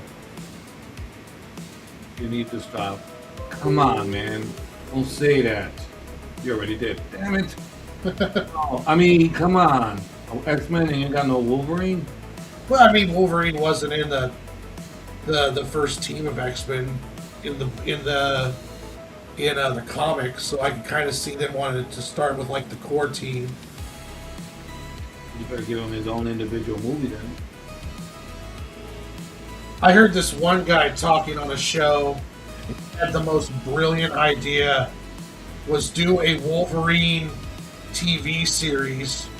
Every season is like a different century, and then when the TV series ends, he's in present day, and then you connect him with the X-Men. Not bad. I can totally see that. I told you before, I want a Batman TV series. Yeah, I'm pushing it. But is it Batman's been around for so long? I say, let's push it to another level. I'm always wanting to push everything to another freaking level. But, you know, as in, okay, no, a Batman series. I don't know. Might work. A bit.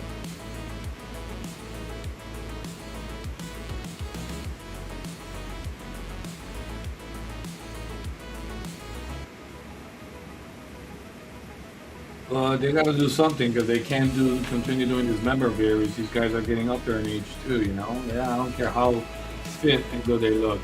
They're still getting up there in age. You're gonna have to reboot somehow and we'll start anew. Well, the fact that we don't have a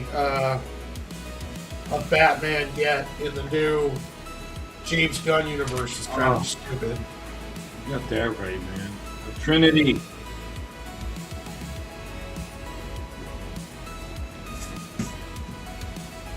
I mean, don't get me wrong. I'm a big James Gunn supporter. I loved Suicide Squad. I loved both seasons of Peacemaker. I liked Superman. Supergirl was terrible. I'm looking forward to Lanterns, but it was a massive mistake not to have a Batman by now. Yeah. And I apologize to anyone who likes it, but I am a kind of hater of the Batman with Robert Pattinson. Blasphemy. Madness. I just think he copied Christopher Nolan, but it's not doing it as well. Yeah, but you know what? I kind of like. I kind of liked it. I was like, all right, a little skeptical also. And then afterwards, I'm like, that wasn't bad. That was not bad. I can't say it was bad. So.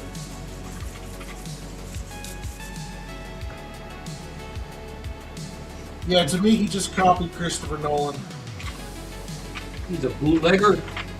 Well, I mean, he did what Christopher Nolan did, a realistic Batman, except he just did it more more realistic. Even his Joker is scarred up, kind of a Timu version of Heath Ledger's Joker. Emu Timu. version.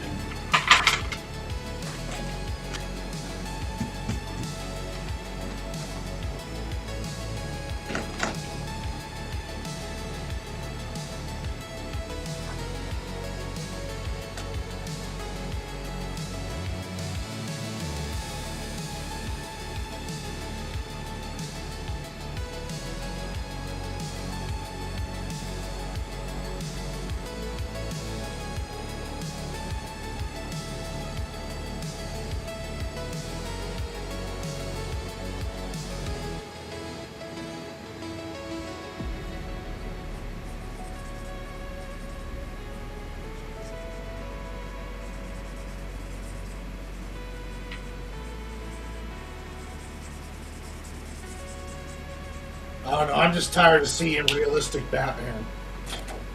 Ah, I feel you, man. I feel you.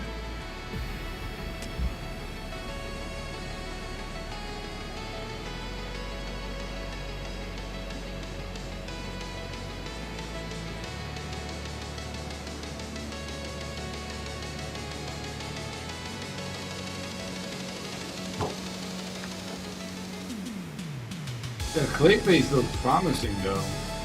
I think Clayface is going to be a hit. I love that they went with the body horror. I'm like, oh, that was brilliant. That was freaking brilliant. Whoever came up with that. So it might be. Especially with how big horror is right now. Yes, we are. Oh, I mean, like hell yeah, horror. Jeez, it's been an amazing year so far with the horror.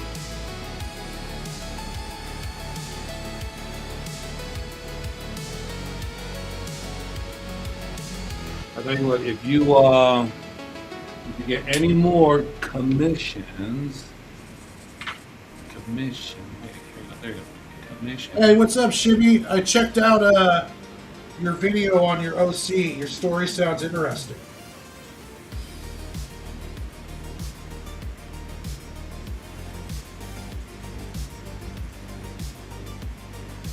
All right, so who are we doing in regards to indie creators? We have in the chat a few, don't we? Yeah, we do. All right, so when are we going to take a look at theirs? Well, I definitely think we should do Ichthus first.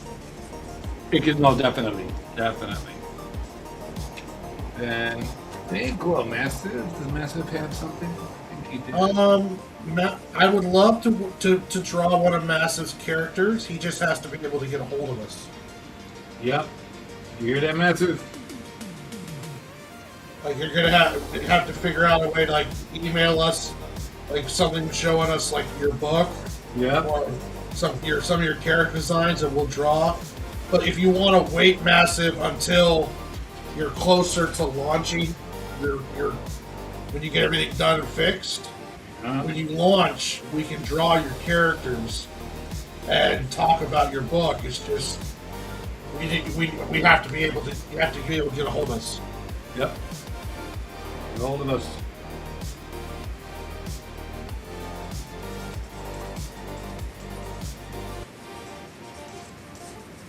Because Unhinged, he has his character.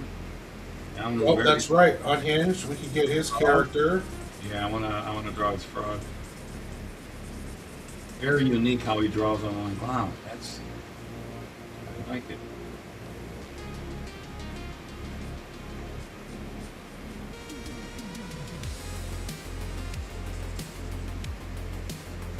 So what page are you on now with the squirrels? Well, I redrew. My redraws are up to page 20. And then How many pages I wanna- did you redraw? huh? How many pages did you have to redraw? 11 so far. Oh. Maybe 12 after I do this next one. Ouch, bro. Madness. It was worth it. Yeah, you know what? Because it's a personal satisfaction where it's like, you know what? I did this. I changed it. It evolved. It's better. And then when you feel good about it, then hey, that's all that freaking matters. Yeah, it's the story's better, in my opinion. So, um, and the art, the pages look better, and the the the action's better. Like before, it was like, okay, the three squirrels show up, save the duckling, and they just whoop this cat's butt with like no problem at all. And then the other two cats show up, and then it was like the dad and the scar on the eagle and Nutso on the goose come in, and they just wreck they just wreck the cats. Other And cats. it's like, okay, there's no stake, there's no humor. It was essentially just, showing how these guys are kicking ass, but it felt kind of empty. And then also just with the whole thing too, it's like, does it really explain what I want the character to learn something. I want the son to learn something from this. And is he learning anything if the dad comes in and kills the two cats too after he gets done doing it? And it was just very violent, and kind of just out of nowhere kind of deal. So now they're struggling. The cats are much more of a threat, and I think the story's better for it as a whole. Nice. And they can always come back for revenge. Yeah. I brought my crew now. Now it's on like Donkey Kong. Nice.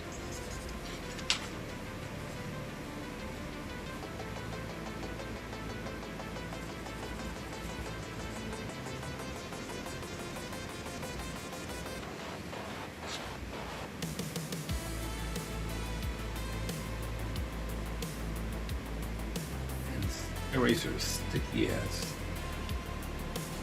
Ow.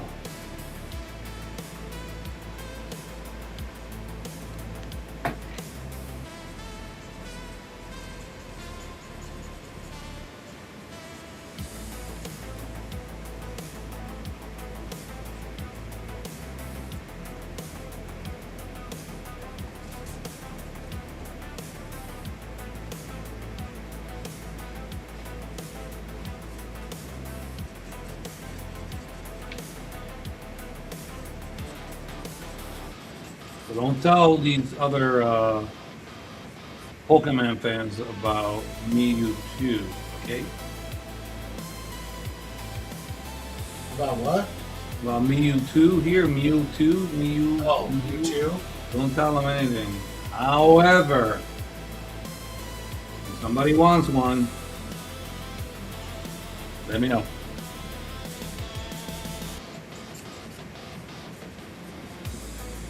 And send it out to you. Like this week, we'll send it out to our script. We'll send that out this weekend. Oh, to Ichthus? Yeah. Yeah, I've already got mine in the mail to him. Sweet. And I hope it motivates them even more to keep writing. Yeah, I sent. I got an order on my eBay store, and I sent them out at the same time. Well, I don't mean to brag myself, but I made 46 cents. Very nice. Global comments, so I mean, we like it.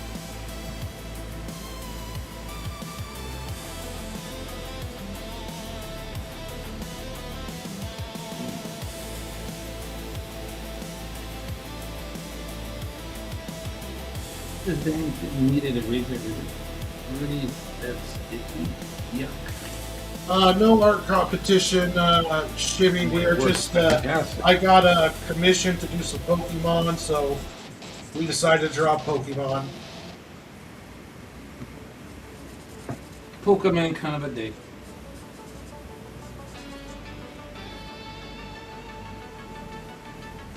Yeah, when you were doing those pages, I did notice that it seemed like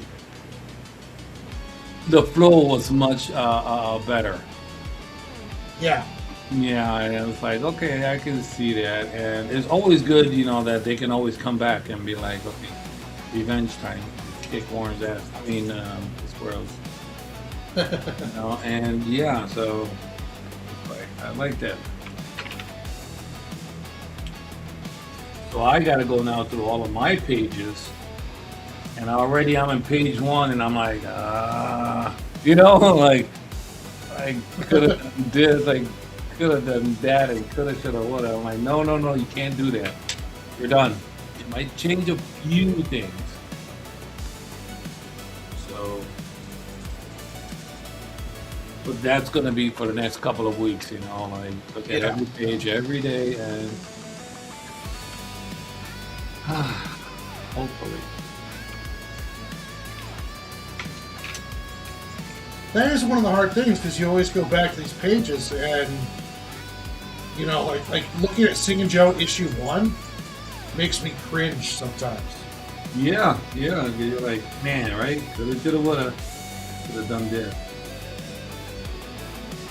You should have done that. No. It is what it is. We'll get better the next time.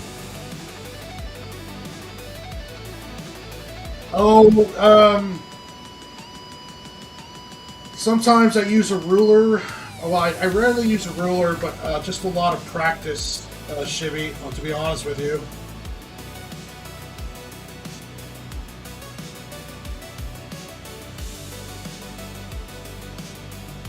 Thank you, Shibi. Appreciate it.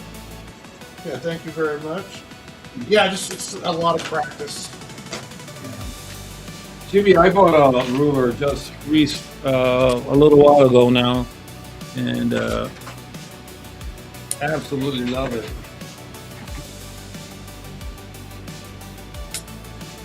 So you can do these lines and then just, and it's very nice. Don't ask me, Amazon, I believe. $12 or so, but I gotta get a longer one because my rulers are too short. I gotta get one just like Warren has, that one that he uses to hit people. I mean to draw with. That's the type of ruler I gotta get. But also too, like, all right, hand position, right? So when I want to do a straight line, I'm making sure that I got the paper and the hand position in a way where I can do that straight line. I want to do a curve. I get the hand position into a spot where I feel comfortable doing that curve, and then solid, smooth, arcing motion. Nice. And it's just about getting that arm position in, locking the wrist, and making sure that the paint, like, is there sometimes where you need to do a straight line or I need to do a curve, unless the paper's in the right direction or my arm's in the right spot, then it's not going to work. Now sometimes I can do it just with the wrist, like.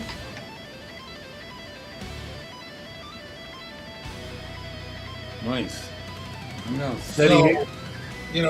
Steady hand practice, and then just learning where that good arm position is. And then you can come out with the straighter lines. It used to be I would try to do it like doing a straighter line by doing little pieces of the line, but that doesn't look as good with the inking. So it's just kind of getting where I want the line to be, and then so like this right here, it's a little wavy. It's not great, but if I turn the paper around to a more comfortable spot, I get a better life. So it's about that arm position and tracking it, and also just the kind of the smooth practice. It helps get those nice lines. I cheat. I don't do none of that. I cheat. Here's a flexible ruler. You can see the numbers. And you can see you can see the numbers there. There's a flexible ruler, so you can bend it wherever which way you want. And then just go in there with the pencil. You know, and just go in there and just, you know. Yeah, so I cheat. Easy. See, look at my hands. Look. See, I'm not steady like Warren's. Right, Warren, look at my hands. All over the place.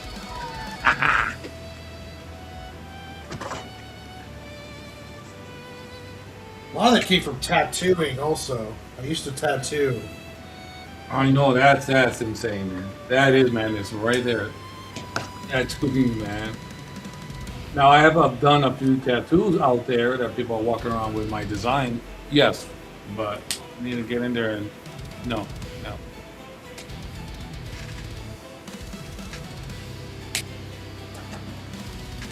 Yeah, TV. Yeah, anything that works, you know, anything that works. Here's an old school one. Here's let me see how this goes. You put the pencil in here like this and like that.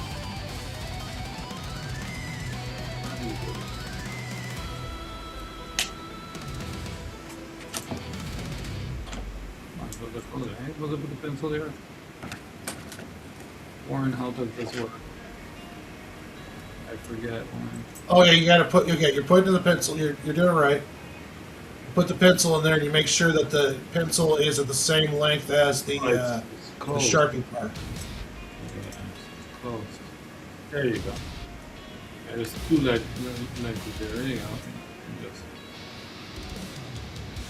And there you go. You can go in there and make whatever circles you want. This is an old school. I'm an old buddy did. Even like that. Close it and stick it here and then. Yep. Is it a compass of sorts? What is this? Something like that. To poke your eye out, kid. That's an old school compass too. What did you call me? I'm sorry, what? It's a dinosaur. He knows what happened to the dinosaurs. He's not telling.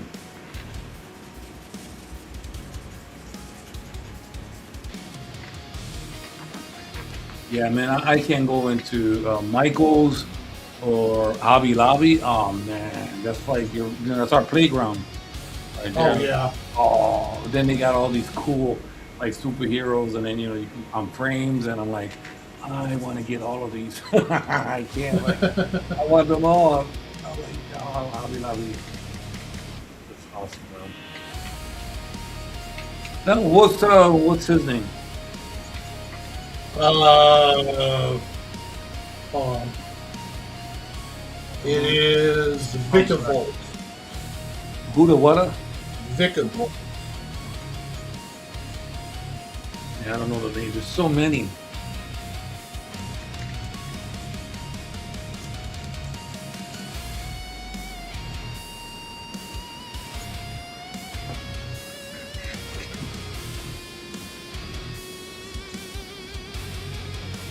Yeah, it is a compass. Thank you, Martha. I was like, I think it's a compass. That's what it's called. Hey, this old fuddy-duddy brain does work once in a while.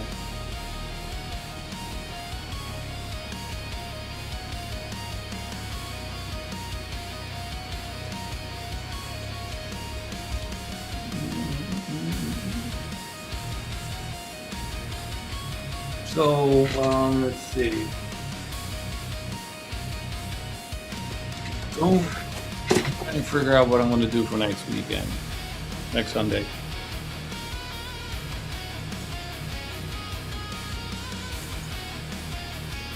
Oh, next Sunday, I think we should do Full Metal Alchemist? On Monday, you mean? I mean Sunday for my show. Oh yeah, Monday. Monday. Yeah. No, you want to do Full Alchemist? I am completely down. What is his name? Eric? Is it something like that? Eric, right? Eric? Yeah. Eric and Alphonse, the Eldrick brothers. Great series, man. Yeah, you want to do it? We can do it. I'm just thinking about what am I going to do. I did a sketch, and I kept going. It came out pretty nice for the holiday horror tales.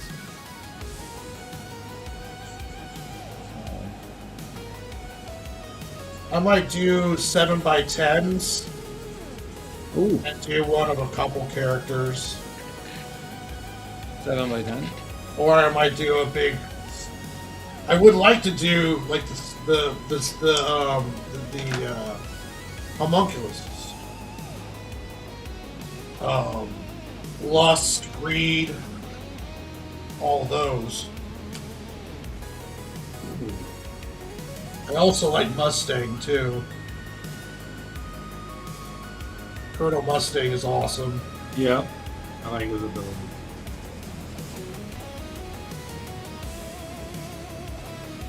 It's a good series. There are just so many characters.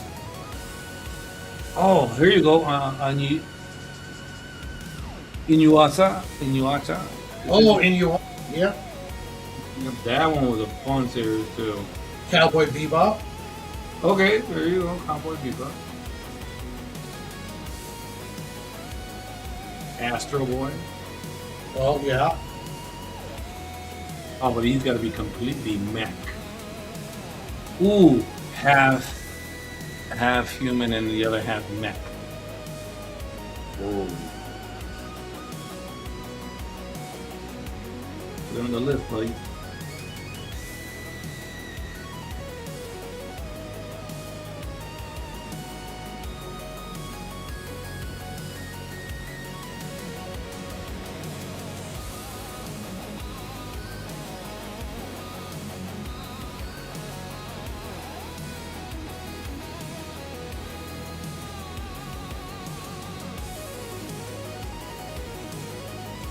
Yeah, Shibby. I like the imperfections in art too. That's why I don't use a lot of rulers. Is I like that kind of. It's not exactly right. It's like little imperfections in it. Yeah. I think it looks better, has more life if the lines aren't perfect.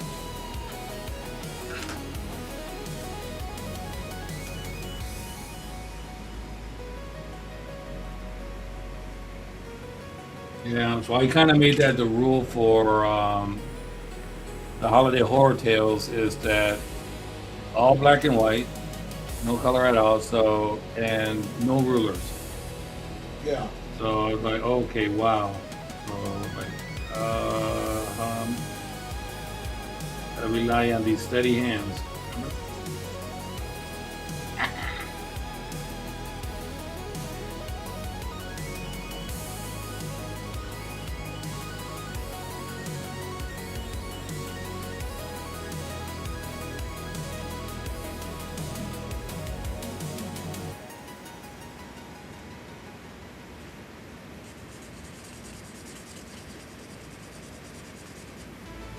Like I used ruler to get these straight edges on the bug, but when I went to that's with pencil. But then when I went with ink, I used just freehand over the line because then if there is any there could be some little imperfections in it. It's like if you're gonna do digital art, then you're gonna use a 3D model, right? The 3D model should be on there just enough to get enough pencil marks on it so that way you know what it is. Then take away the 3D model and then draw over it again with another layer, adding in more details. And by the time you ink it, you'll never be able to tell you use the 3D model.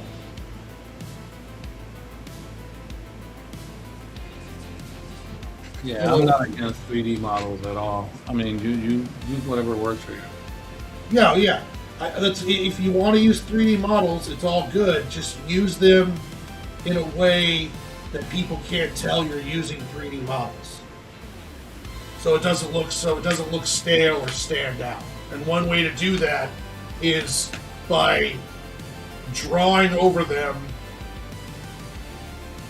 like just doing a loose drawing over them with pencil, and then when you're adding in the details, you don't even have them up. So then that way, they're not even going to look exactly the same when you put them next to each other.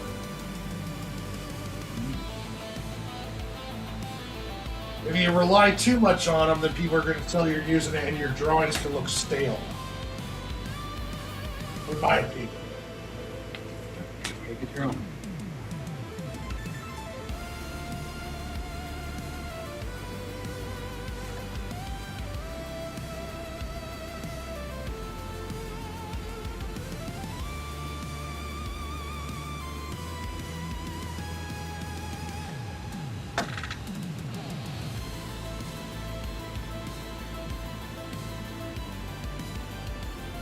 And I don't know if this is true with everybody, but I do better perspective drawings the least, or the less I use perspective spots. Like, I could do a pretty good 2-point perspective without ever touching and using the method of getting a 2-point perspective. Like, freehanding it seems to look better than actually doing it the correct way. I don't know why.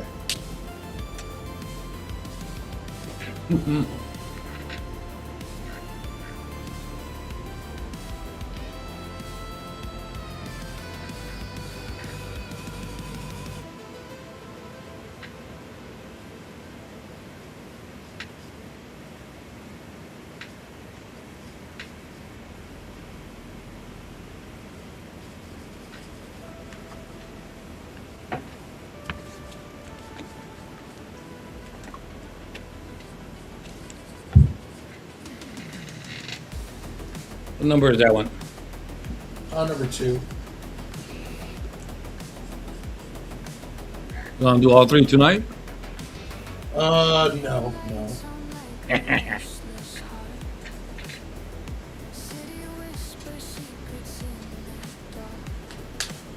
don't have the energy to go to like 11 o'clock tonight working on these. I feel you, man. And the next one's is the most complex out of them, so. Mm-hmm. Have you done anything with the horror, holiday horror? No, I'm gonna do 3 to 5 pages of that once I get issue 1 of the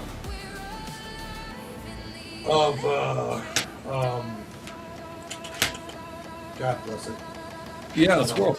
Yeah, squirrel's done. Sorry.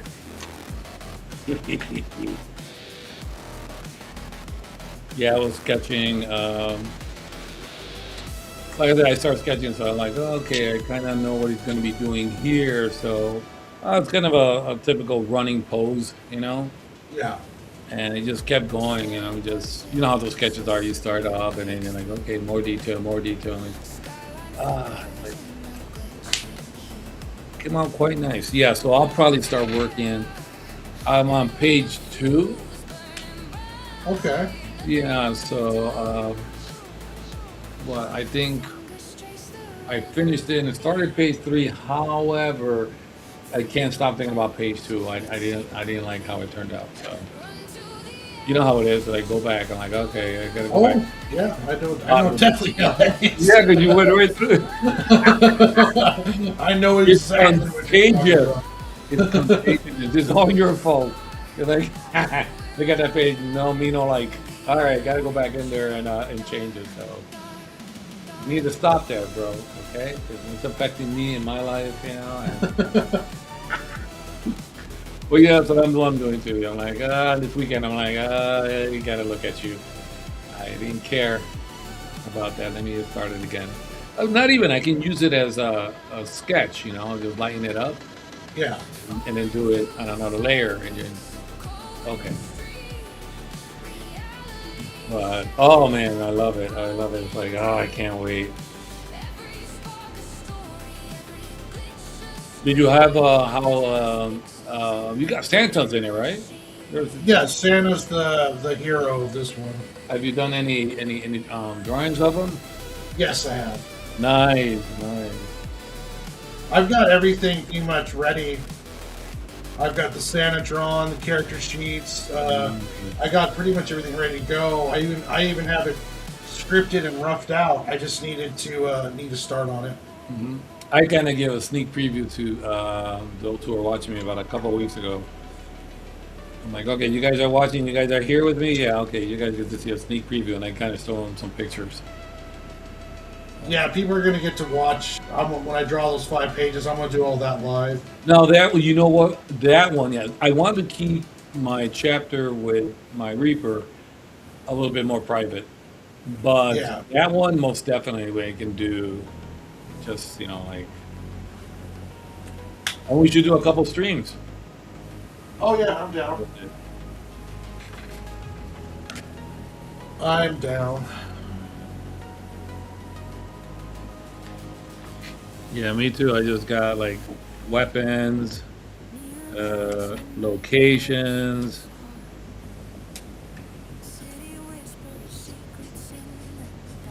Oh yeah, man, it's total fun. When you ever want to see any of it, man, let me know. I'll show you. Okay. And vice versa, I want to see what you got. Not that I'm bootlegging you, but you know what I'm saying. No bootlegging. No.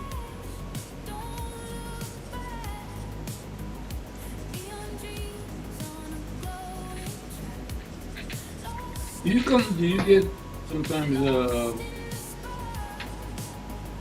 conflicting situations with your story? So you have a certain scene, then you start dissecting the scene and you start saying to yourself, yeah, you know what, that doesn't really make that much sense. Do you do that also? Oh yeah. Okay. It's like, wait a minute. Oh, this will be cool. But does it make sense? Like, Well, with the squirrel book, right? uh-huh. In the start, when the cat first stalks the duckling, there's a squirrel character named Stalker who has like one eye and looks all badass, and he sends the signal up that brings in the main character. And I start realizing, it's like, well, why the hell isn't he helping? And I'm just like, oh, damn it, you know what? So now he's involved in the fight. So it was one of those things where I was kind of like, I got this character who's sitting here watching this go down. Why isn't he involved? So I got him involved in the fight. And it makes more sense now with that whole deal. Because sometimes you have a destination, but you want so badly for it to get to that destination that you don't think about how the trip would look. How we get there. Yeah, like I think that's what happened in The Dark Knight Rises. Like, they wanted so bad for Bruce Wayne to end up in this Middle Eastern hole prison that they just didn't really think about, well, that doesn't make any sense.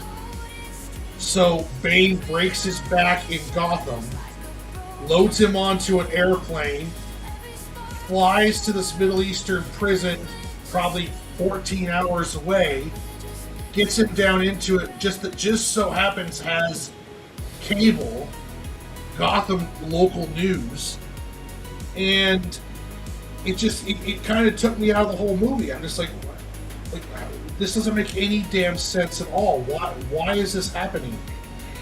And I think when you want to get somewhere and not spending the time of thinking how you're going to get there, sometimes you run into these traps where you do stuff that just doesn't make any sense. That's true. Didn't really look at it like that, but it makes sense what you think. I always joked around. I was like, can you imagine Bane on the airplane sitting next to Bruce with a broken back. And it's just, it's like, what are they watching? Like My Fat Greek Wedding, as that's the plane film, and eating airline food while for 14 hours while they ship into this Middle Eastern desert prison. It didn't make any sense. Okay. And it's like they wanted to do certain things, but they never really tried to figure out how to do it or make it work. It almost sounds like an incomplete script. Yeah. A very rushed script where their heart wasn't into it, and they're just like, well, we got to do something. Yeah, we gotta get paid. We're getting paid for this, so let's just throw out whatever, they'll eat it up, and go from there. And I don't think Christopher Nolan's heart was into it after Heath Ledger died. Man, that was devastating.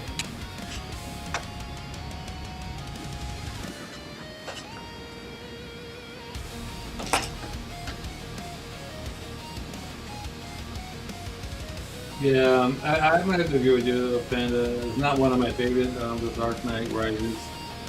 Yeah, not one of my favorites. It was okay, but not my favorite. I thought up to the point where he breaks his back, the film was pretty decent. Then he breaks his back, and it just kind of goes downhill from there. Mm-hmm. Then they take all this time building up Bane, and he gets essentially destroyed by Catwoman with Batman's cannon on his motorcycle. Did you like her as the Catwoman? No, I thought she was completely miscast.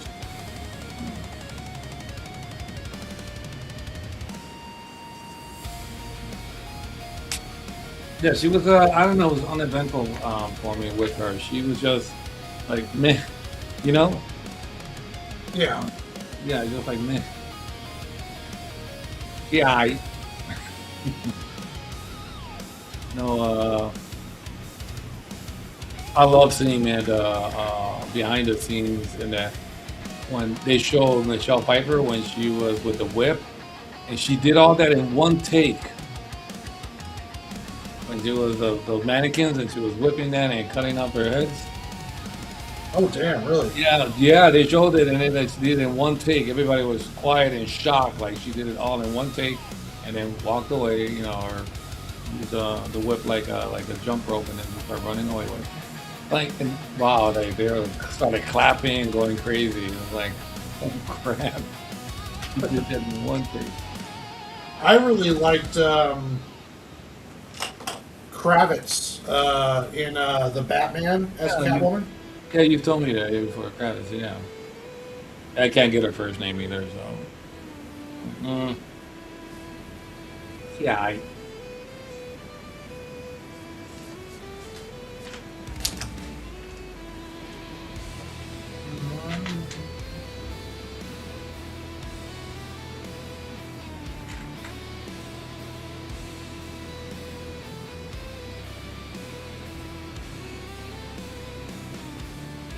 Yeah, I know, man. The vendor with that too. I found questionable with Bruce Wayne, when he was, the spinal cord is kind of protruding from his body. Then a month later, he's, moving around. I'm like, no. I remember seeing that to myself, like, no, that's not realistic. No.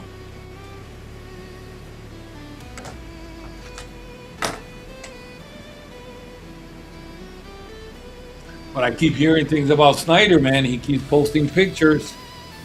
Yeah, I think people are looking into that way too much. Yeah, I was like, okay, but he is posting pictures. So I'm like, okay. But nowadays, Warren, you won't even know. Like you could probably. If they brought him back, it would be the stupidest thing Warner Brothers ever did. Why? Why? Because Snyder can't make a good movie. He's got a unique style. I think he went a little dark with the Justice League. I That's my opinion, that he went a little dark with them. I think people romanticize the. I think people romanticize the Justice League way too much, and the Snyder Bros need to take a deep breath and just relax, because if you watch that movie, it's not that good. I'm sorry, guys, it's not that good. Warren has spoken.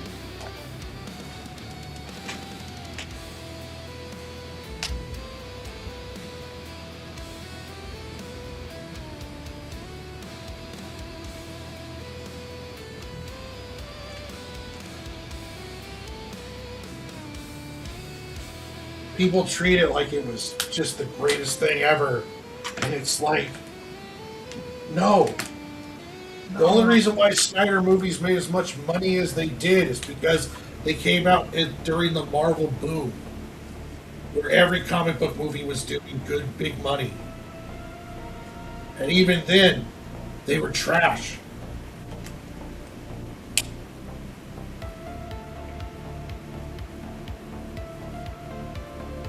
All right, so if you had to pick a director,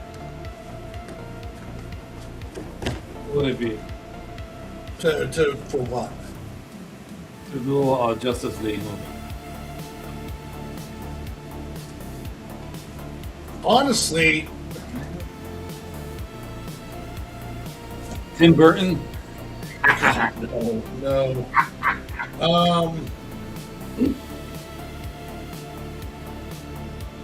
See, that's tough, because like the reason why just the Avengers worked is because you had 10 years of movies establishing their characters.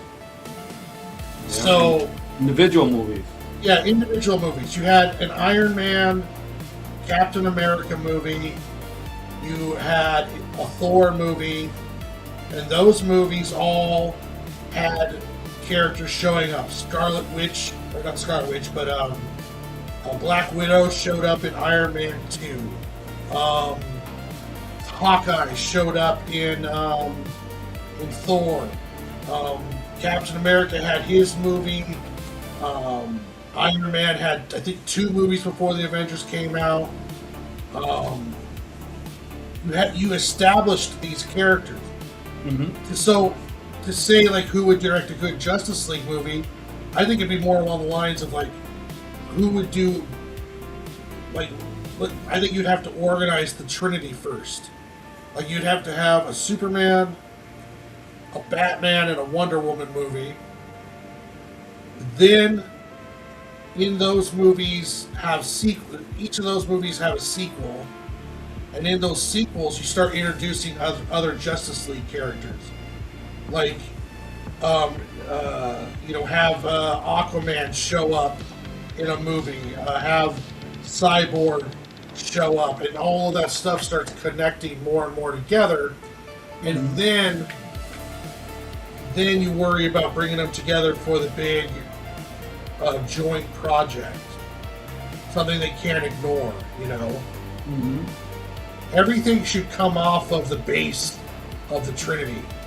Introduce a Batman who's already been crime fighting for a while. Let him have Damian be his Robin. Ooh, Dick Grayson's already Nightwing. Batgirl is already in a wheelchair. Or to have her not in a wheelchair yet, have her be in a full active Batgirl, either one. Have Tim Drake out there in the world, and then you can spawn off spin-offs from that. With Superman, his first bad guy should have been Metallo, created by Lex Luthor, or Parasite, or something along those lines, and then you build up from there.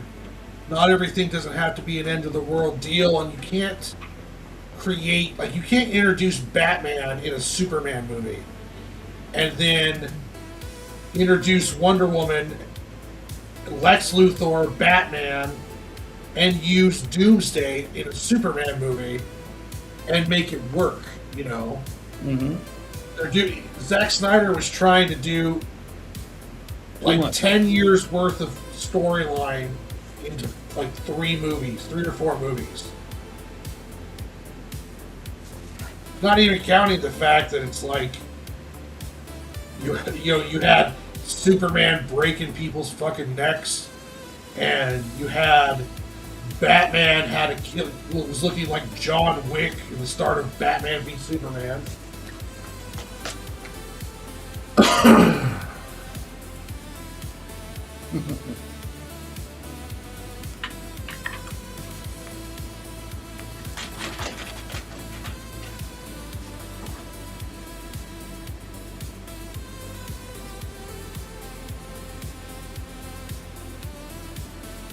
And let's say, okay, well, we can't cast Batman because we don't want to do a film at the same time as same year as Matt Reeves' Batman franchise, because that's making us money too. Well, that's fine, but don't have a Batman movie, but cast someone to play Batman. Batman should show up in Clayface. Batman should show up in some of these movies. Wonder Woman should be in Man of Tomorrow. I heard she might be. I heard she might be too.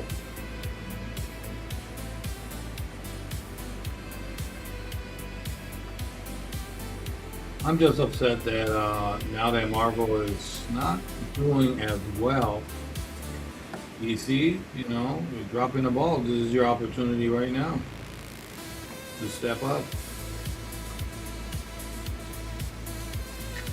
They haven't. But yeah, I mean, Supergirl is a failure. But I honestly, I don't know. Maybe this is part of my whole James Gunn stanness. Like I'm a huge James Gunn stan, but I don't think his universe is getting a very fair shake too. I mean, people just instantly hate his stuff without even coming out. And Supergirl just verified it, but it doesn't mean that everything else was bad. Like, people still talk shit about Peacemaker. I thought Peacemaker Season 2 was brilliant. Yeah, there's a certain part that they're not very crazy about.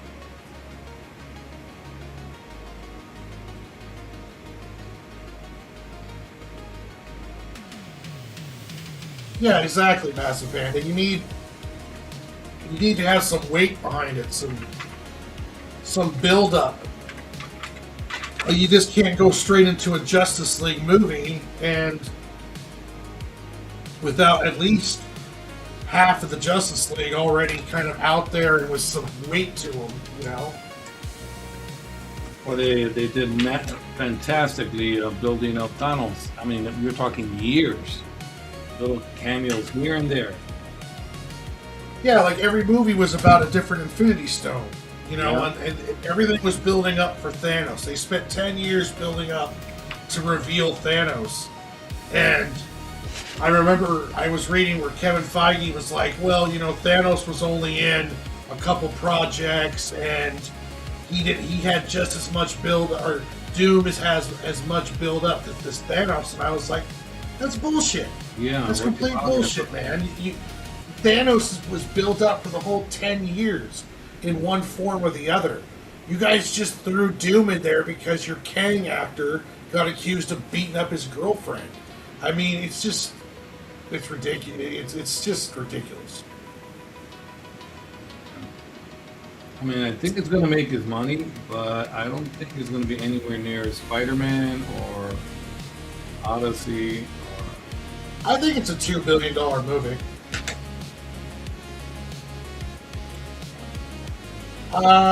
Maybe not though. It might be $1 billion, but I don't know. It's so hard to say. I think you're being generous, bro. I think I'm being generous too. You're a generous soul. Not me. I have no soul, so no. I want it to do good, but I don't know. Yeah. That's the thing, people, we want it to do well, and it's just that, we shake our heads. Why didn't you just go into Secret Wars? rather than do this, doomsday thing. Go into Secret Wars, man. So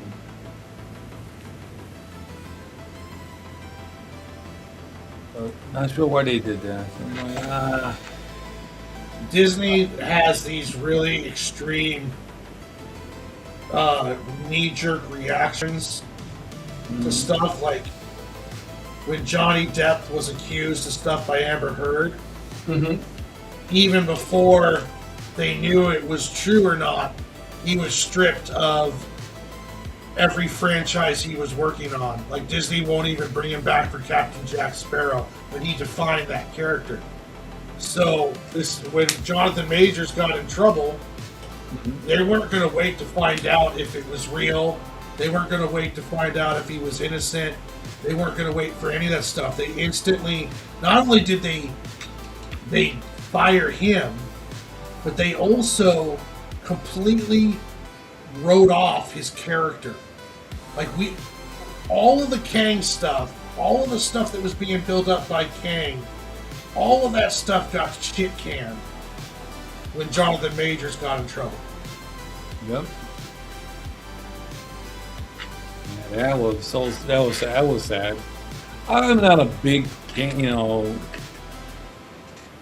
the Kang the Conqueror, I think his full name is, or whatever. Um, Never was a big fan of his, so I've always thought why I can understand because of the multiverse. I'm like, okay, I get it. You went with him. You can't do that with Doom, but I get it. Yeah. But And Dingus made a good point too, was that it wasn't like the Kang movies were good. Like Ant-Man Quantumania was garbage. yeah, He didn't get well received in Loki. A lot of these movies were Secret Wars, well, not Secret Wars, but the Secret Invasion was a garbage. So it's like also part of the reason was not only Jonathan Majors getting in trouble, but it was also too that none of the stuff Jonathan Majors in was working. Like Kang was looking like a failed project over, pretty Yeah. badly. So I can also see kind of that being a big motivating factor. Is like, well, hey, you know what? Why we're not going to put any more money into this shit? I'm going to lose my job. So let's just bring back the Russo brothers. Let's bring back Robert Downey Jr. Let's bring in Doom, and let's rock and roll.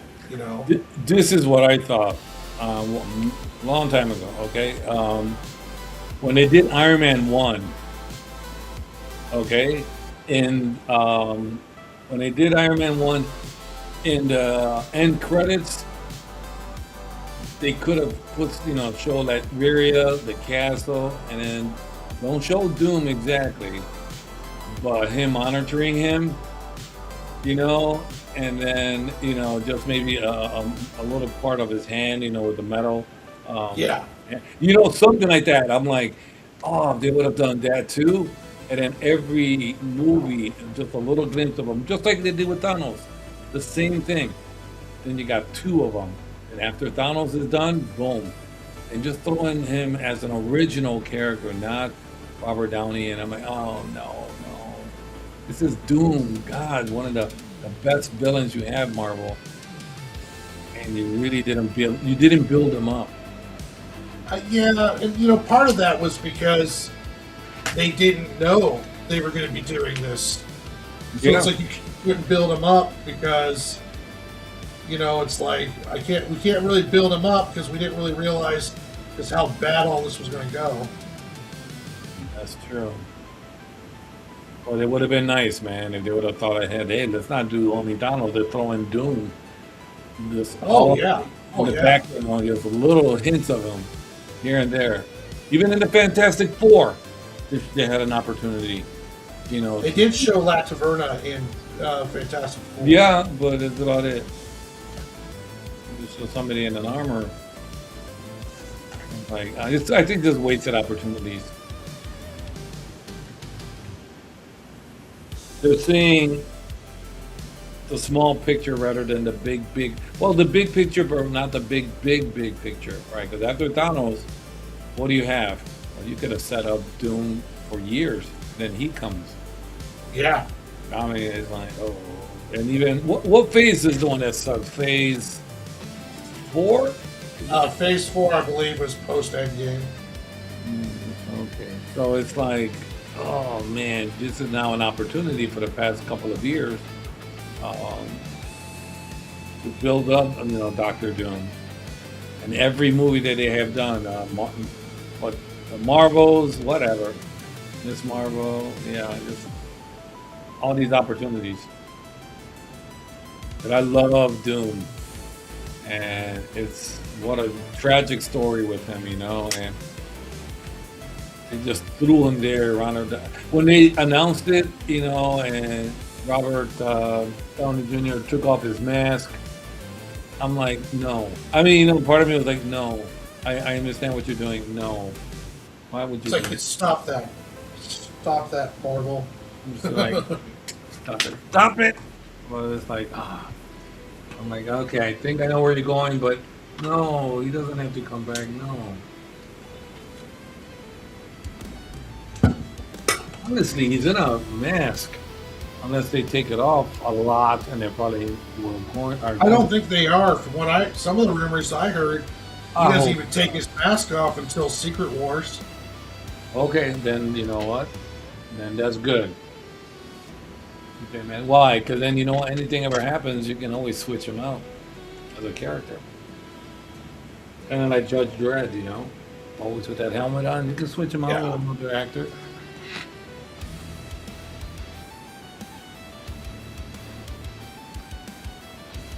But who knows? I mean, some of those rumors have been pretty spot on, especially after that trailer came out. Mm-hmm. It was like, oh wow, okay. So somebody got the inside 411, and it's like, okay. Yeah.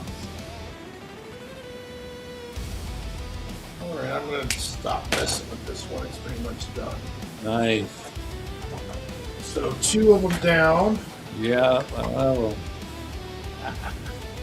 I think that was my favorite with the tongue. I can't get over it. It looks awesome. Oh. So yeah, definitely in the future, when I get issue 1 done, one of our Art Brothers show, if you want to, Yeah. we should work on pages Make a long one. for the Christmas show, for the Christmas book. Work on some pages for that. We have a really nice list now Oh, of man. properties to do. So next week, Monday, will be Full Metal Alchemist for everyone who returns. And then we'll go on from there. We would also like to do another of the script Yes. in the future. And then October is going to be all Universal Monsters. And we'll have to organize that on how we want to do it. If we want to do like the same monster, or we just both pick one. Because it's 4 Mondays most likely. I got to double check, but 4 Mondays, 4 monsters. If we just want to do the same monster each day, or do we want to do just pick your Universal monster? You know what we should do? We should mix it up. So one day, let's say you do Wolfman, I do Frankenstein, and then in the next one, I'll do Frankenstein and you do Wolfman. Okay, yeah. Same thing. Because I'd also like to do like Dracula and the Mummy. Yes. Essentially the 4 I would like to do would be Wolfman, Frankenstein, Dracula, and the Mummy. Creature of the Black Lagoon. Oh, you know what? Oh. I would drop Dracula to do Creature of the Black Lagoon. Really? You know what? I can probably see why. 'Cause visually, he looks. Visually, there's more to play with. Like Mummy, there's stuff to play with. With Wolfman, there's stuff to play with. But when you're talking about Dracula, it's a pale dude in a cape. I mean, you could play around with it. You could go like a Nosferatu thing. But I don't know. I love Creature of the Black Lagoon. Yeah. So yeah, we'll work on that when it comes around to October, and maybe we'll have a show where we do 2 of them. So Yeah. Nice. All right. Sounds like a plane. But yeah, that'll be the stuff coming up in the future, guys. If you guys haven't liked and subscribed to both of our channels, to Mad Mel's and mine, please do so. I personally am streaming my entire comic book making process with How the Squirrels Saved Longview. I'll probably be doing a marathon stream tomorrow where I do 4 to 6 hours. Mad Mel goes on Sundays where he works on different drawings and artwork, and we both come in here on Monday. So lots of stuff coming down in the future, lots of expansion, lots of cool things. So like and subscribe and keep an eye on us. Like I said, tomorrow will be a marathon stream for the squirrels. Wednesday, we'll work on the squirrels after I get off work. Thursday, I'm recording a review with Dingus. Friday, I will be on the last panel. And then Saturday and Sunday, I'll try to come on for streams. I'm usually pretty tired by the time I get done with work. But I am going to try to muscle through and at least come on for 1 or 2 hours and get some pages roughed out or something done. So, lots of cool stuff coming down the future. I would like to thank everyone who stopped by today in the chat. I do that on my own stream, but I don't do that enough on this one. You guys are the best comment section on YouTube. Yes. The best chat YouTube. We love all you guys. Martha, Dingus, Massive, Shibby, Ichthus, everyone who stopped by. Priscilla, Christina, everyone who stopped by and talks and jokes with us and everything. We absolutely love it. I can't say enough how much your guys' support makes doing this so much worth it and so awesome. So, yes. Thank you to all you guys. Our links are in the description. Now, if anyone, not this art, of course, because this is already commissioned, if anyone sees artwork that I'm drawing one of those days and wants it, get a hold of me and I will sell it to you. I sell the 11x17s and I sell the 7x10s. So if anyone is interested in artwork off the show, hit me up through my email, and you can find that through my link tree, which is in the description. And the same, I think, Matt, you're using yours for your portfolio, right? Correct. All right, but are you taking commissions? I haven't thought about that.